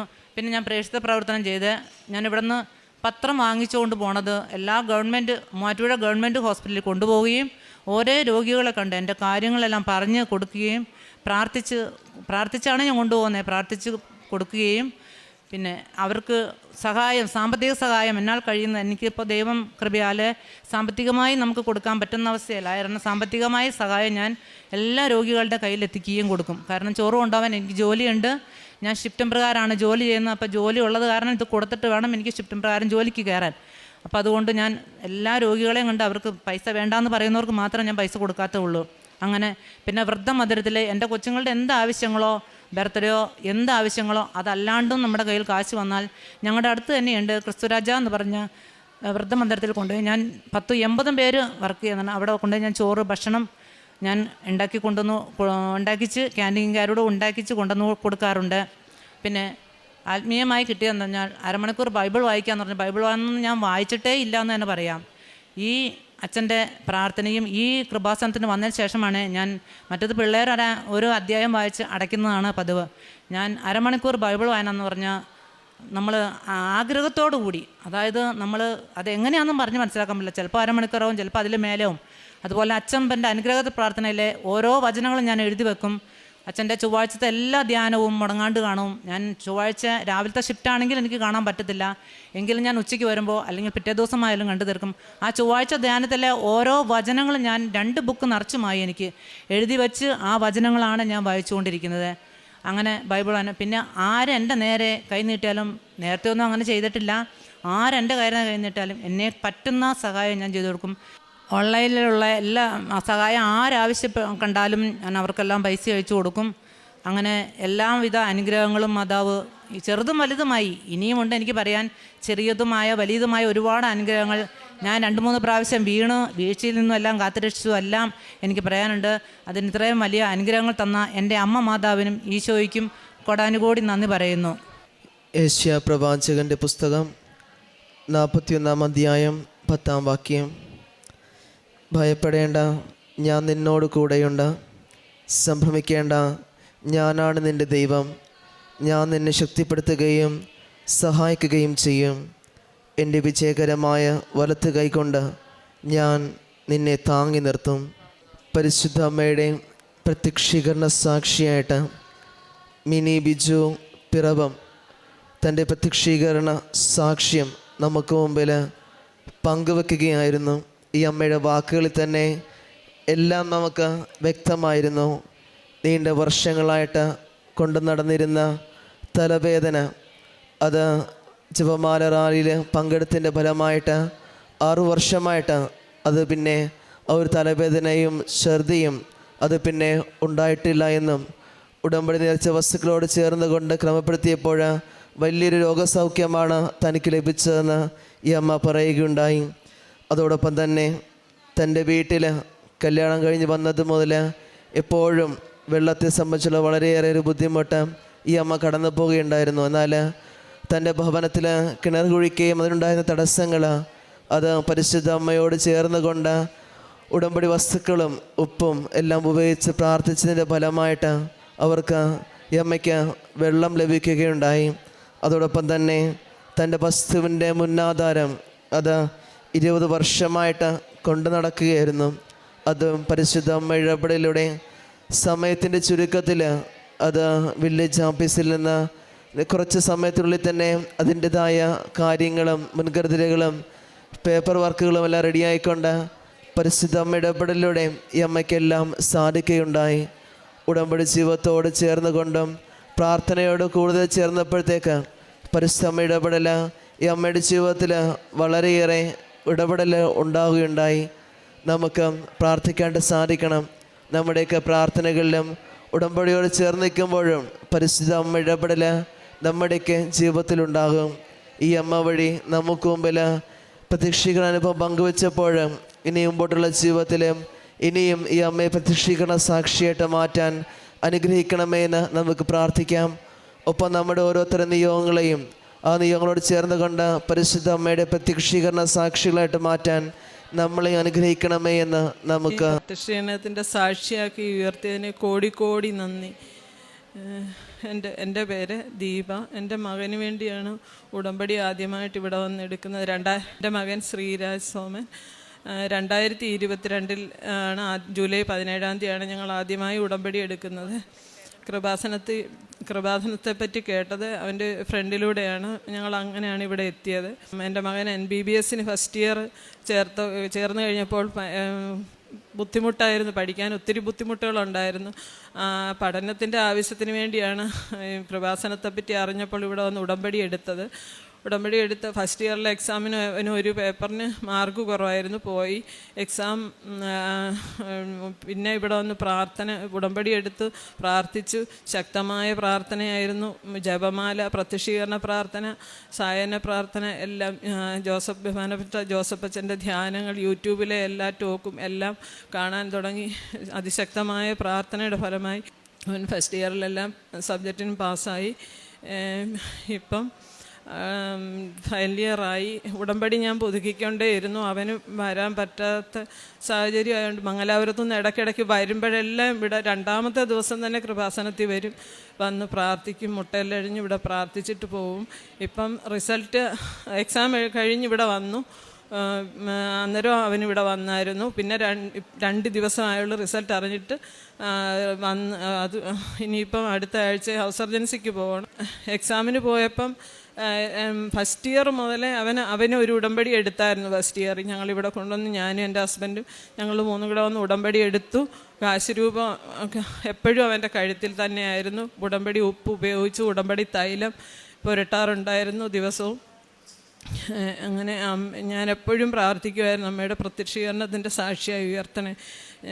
അമ്മ മാതാവ് ജീവനോട് പ്രത്യക്ഷപ്പെട്ട ഈ അൾത്താരെ വന്നൊരു സാക്ഷ്യം പറയാനുള്ള ഭാഗ്യം തന്നതിന് കോടി നന്ദി. ജപമാല മുടങ്ങാതെ ജപമാല ചൊല്ലും. ജപമാല മുട്ടയിൽ നിന്ന് തന്നെ വിശ്വാസ പ്രമാണം എല്ലാം 33 തവണ മുട്ടയിൽ നിന്ന് ഞാൻ ചൊല്ലാറുണ്ടായിരുന്നു. പിന്നെ ഉടമ്പടി നേർച്ച വസ്തുക്കൾ എല്ലാം ഉപയോഗിച്ചു. എല്ലാത്തിനും ഫലപ്രാപ്തി തന്നു അമ്മ മാതാവ് ഈശോയും.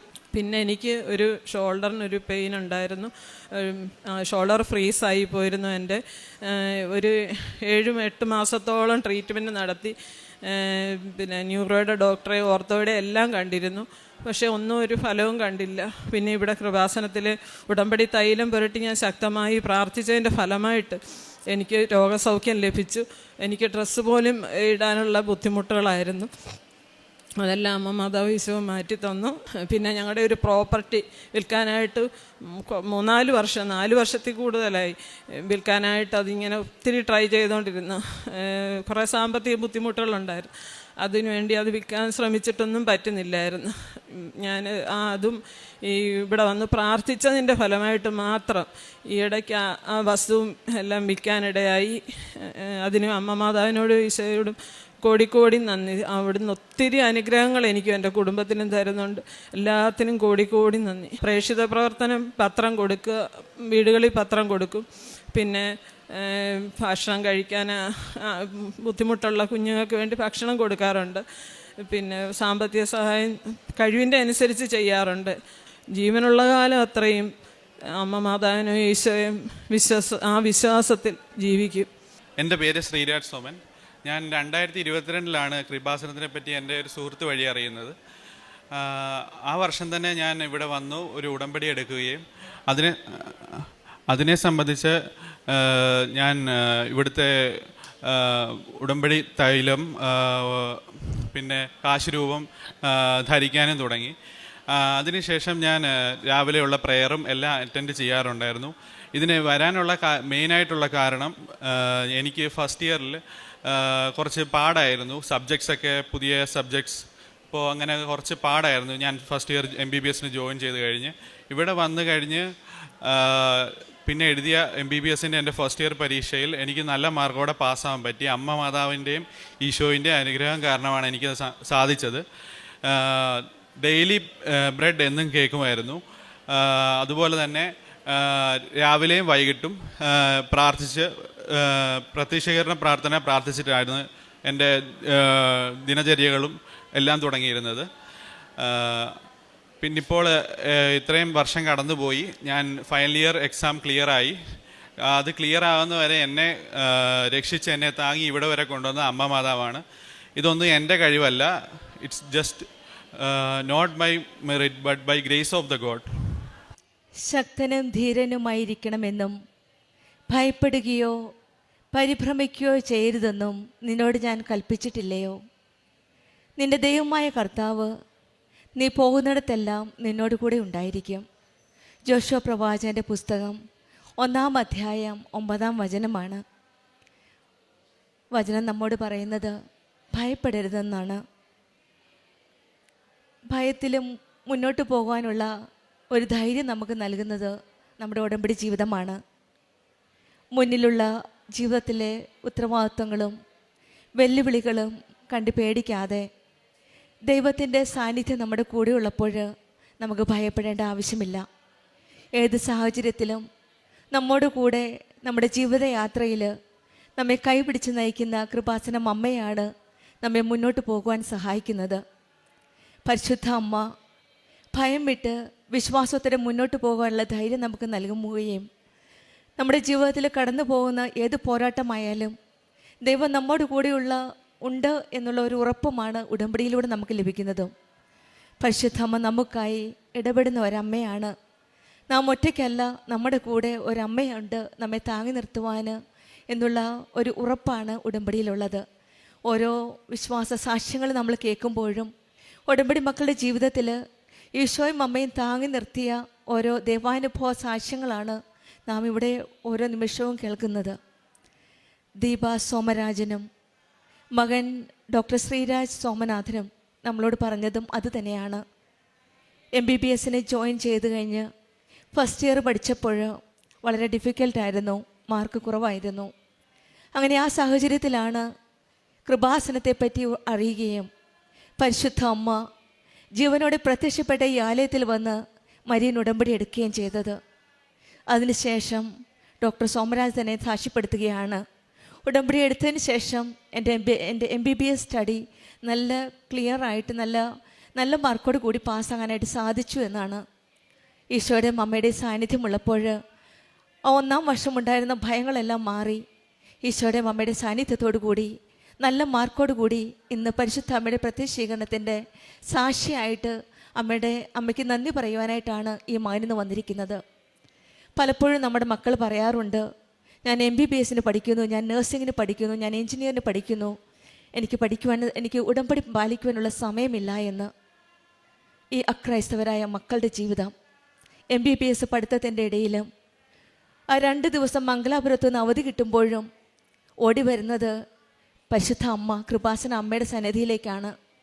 അങ്ങനെയാണ് ഈ മകന് ഉള്ള ധൈര്യമെല്ലാം അമ്മയാണ് കൊടുത്തുകൊണ്ടിരുന്നത്. നമ്മുടെ മക്കൾ സമയമില്ല, എനിക്ക് തിരിച്ചു പോകണം, ഡേറ്റ് ആയി എന്നൊക്കെ പറയുമ്പോഴും ഈ മകൻ പറയുന്നത് 2 ദിവസത്തേന് അവധി വരുമ്പോഴും വീട്ടിൽ നിൽക്കാതെ ഈ അമ്മയുടെ അരികിലേക്കാണ് വരുന്നത്. അതുകൊണ്ടാണ് ഇന്ന് പരിശുദ്ധ അമ്മയുടെ പ്രത്യക്ഷീകരണത്തിന് സാക്ഷിയായിട്ട് അമ്മയുടെ സന്നിധിയിൽ വന്ന് നിൽക്കുന്നതും. ഈശോയുടെയും അമ്മയുടെയും പ്രത്യക്ഷീകരണത്തിന് സാക്ഷിയാക്കണമെന്നാണ് ഈ മകൻ പ്രാർത്ഥിച്ചിരുന്നതും. ഇന്ന് ഈ മകന് അതുതന്നെയാണ് അനുഗ്രഹമായി ദൈവം നൽകിയത്. പിന്നീട് ദീപ സോമരാജൻ പറഞ്ഞത് ഷോൾഡർ പെയിൻ 7 മാസത്തോളം ഉണ്ടായിരുന്ന ഷോൾഡർ പെയിനാണ്. പല ഹോസ്പിറ്റലിലും പോയി ആയുർവേദ അലോപ്പതി ട്രീറ്റ്മെൻ്റ് എല്ലാം ചെയ്തു, പക്ഷെങ്കിൽ പ്രയോജനമൊന്നും ഉണ്ടായില്ല. ഫ്രീസായി എന്നാണ് ഡോക്ടേഴ്സ് പറഞ്ഞത്. അവിടെയും വിശ്വാസത്തോടെ നേർച്ച വസ്തുക്കളായ ഉടമ്പടി തൈലം വിശ്വാസ പ്രമാണം ചൊല്ലി തേച്ചു. ഉടമ്പടി വെഞ്ചരിച്ച ഉപ്പും ഒക്കെ ഉപയോഗിച്ചതിൻ്റെ ഫലമായിട്ടാണ് സമയച്ചുരുക്കത്തിൻ്റെ അമ്മ ഇടപെടുന്നത്. 7 മാസം പറ്റാത്ത കാര്യമാണ്. സമയച്ചുരുക്കത്തിൻ്റെ അമ്മ കൃപാസനം അമ്മയുടെ ഇടപെടലിലൂടെ വെഞ്ചരിച്ച നേർച്ച വസ്തുക്കളുടെ പ്രയോഗത്തിലൂടെ ഈ മകൾക്ക് പൂർണ്ണ രോഗസൗഖ്യം ലഭിച്ചത്. പ്രോപ്പർട്ടി 4 വർഷത്തോളം വിൽക്കുവാനുണ്ടായിരുന്നു. അവിടെയും നേർച്ച വസ്തുക്കൾ ഉപയോഗിച്ചു, ജപമാല ചൊല്ലി, വിശ്വാസ പ്രമാണം ചൊല്ലി പ്രാർത്ഥിച്ചു. മുട്ടിൽ നിന്നാണ് പ്രാർത്ഥിച്ചതെന്നാണ് ദീപ എന്ന സഹോദരി നമ്മളോട് സാക്ഷ്യപ്പെടുത്തുന്നത്. ആ മുട്ടിൽ നിന്ന് പ്രാർത്ഥിച്ച പ്രാർത്ഥനയൊക്കെയാണ് ഫലമണിഞ്ഞത്. പരിശുദ്ധ അമ്മയുടെ സന്നിധിയിൽ നന്ദി പറയുന്നത്. 4 വർഷം സാധിക്കാത്ത കാര്യം സമയച്ചുരുക്കത്തിൻ്റെ അമ്മ അവിടെയും ഇടപെടുകയാണ്. പെട്ടെന്ന് തന്നെ വിൽക്കുവാൻ സാധിക്കുകയും അമ്മയ്ക്ക് നന്ദി പറഞ്ഞുകൊണ്ട് അമ്മയുടെ സന്നിധിയിൽ വരികയും ചെയ്യുന്നത്. ഈശോയും അമ്മയും നമ്മുടെ കൂടെയുണ്ടെങ്കിൽ ഭയപ്പെടേണ്ട ആവശ്യമില്ല. മരിയൻ ഉടമ്പടി ദൈവം നമ്മുടെ കൂടെ ഉണ്ടെന്നുള്ള വിശ്വാസമാണ്, ഒരു ഉറപ്പാണ്. ഉടമ്പടി ദൈവ സാന്നിധ്യത്തിൽ ജീവിക്കാനുള്ള ഒരു പ്രതിജ്ഞയാണ്, ഒരു ആത്മീയ ബന്ധമാണ്. ജീവിതത്തിലെ ഉണ്ടാവാം, രോഗങ്ങളാവാം, ജോലി പ്രശ്നമാവാം, പഠിത്ത കാര്യങ്ങളാവാം, സ്ഥലം വിൽപ്പനയോ ഇൻ്റർവ്യൂസോ എന്ത് തന്നെയായാലും പ്രതിസന്ധികൾ എന്തൊക്കെയായാലും നമ്മെ ഒരുപക്ഷെ ഭയപ്പെടുത്താം. പക്ഷെങ്കിൽ ഉടമ്പടി മക്കളുടെ ജീവിതത്തിൽ പരിശുദ്ധ അമ്മ കൃപാസനം അമ്മയുടെ മധ്യസ്ഥതയിൽ നാം വിശ്വസിക്കുന്നത് ദൈവം നമ്മുടെ കൂടെയുണ്ടെന്നാണ്. ഉടമ്പടിയുടെ ഹൃദയം അനുസരണമാണ്. അവൻ പറയുന്നത് പോലെ ചെയ്യുക എന്നാണ് അമ്മ പറയുന്നത്. വചനത്തിനനുസരിച്ച് ദൈവത്തിൻ്റെ വഴിയിൽ നടക്കുമ്പോൾ ദൈവമാണ് നമ്മെ നയിക്കുന്നത്. നമ്മെ ഒരിക്കലും വിട്ടുകളയാത്ത ആ സ്നേഹമുണ്ട് നമ്മുടെ കൂടെ. അമ്മയുടെ കരം പിടിച്ച് ദൈവത്തോടൊപ്പം ഉടമ്പടി ജീവിതം മുന്നോട്ട് നയിക്കുവാനുള്ള കൃപയ്ക്കായിട്ട് ഇന്ന് നമുക്കും പ്രാർത്ഥിക്കാം. ശക്തനും ധീരനുമായിരിക്കണമെന്നും ഭയപ്പെടുകയോ പരിഭ്രമിക്കുകയോ ചെയ്യണ്ട എന്നുമാണ് ദൈവം നമ്മോട് ഇന്ന് പറയുന്നത്. ആ കർത്താവിൻ്റെ കരങ്ങളിലേക്ക് നമ്മുടെ ഓരോ പ്രതിസന്ധികളും പ്രശ്നങ്ങളും ബുദ്ധിമുട്ടുകളും എല്ലാം ഏൽപ്പിച്ചു കൊടുക്കാം. ഉടമ്പടി ജീവിതം കൂടുതൽ തീഷ്ണതയോടെ, ആത്മാർത്ഥതയോടെ, സത്യസന്ധതയോടെ മുന്നോട്ട് നയിക്കുവാനുള്ള കൃപയ്ക്കായി നമുക്ക് പ്രാർത്ഥിക്കാം. ദീപ സോമരാജനും കുടുംബത്തിൽ ലഭിച്ച ഈ വലിയ അനുഗ്രഹങ്ങൾ, പ്രത്യേകിച്ചും MBBS കംപ്ലീറ്റ് ആക്കാനുള്ള ആ കൃപ നൽകിയ ഈശോയ്ക്കും അമ്മയ്ക്കും നന്ദി പറഞ്ഞുകൊണ്ട് നമുക്ക് കരങ്ങളടിച്ച് ദൈവത്തെ മഹത്വപ്പെടുത്താം. യേശുവേ നന്ദി.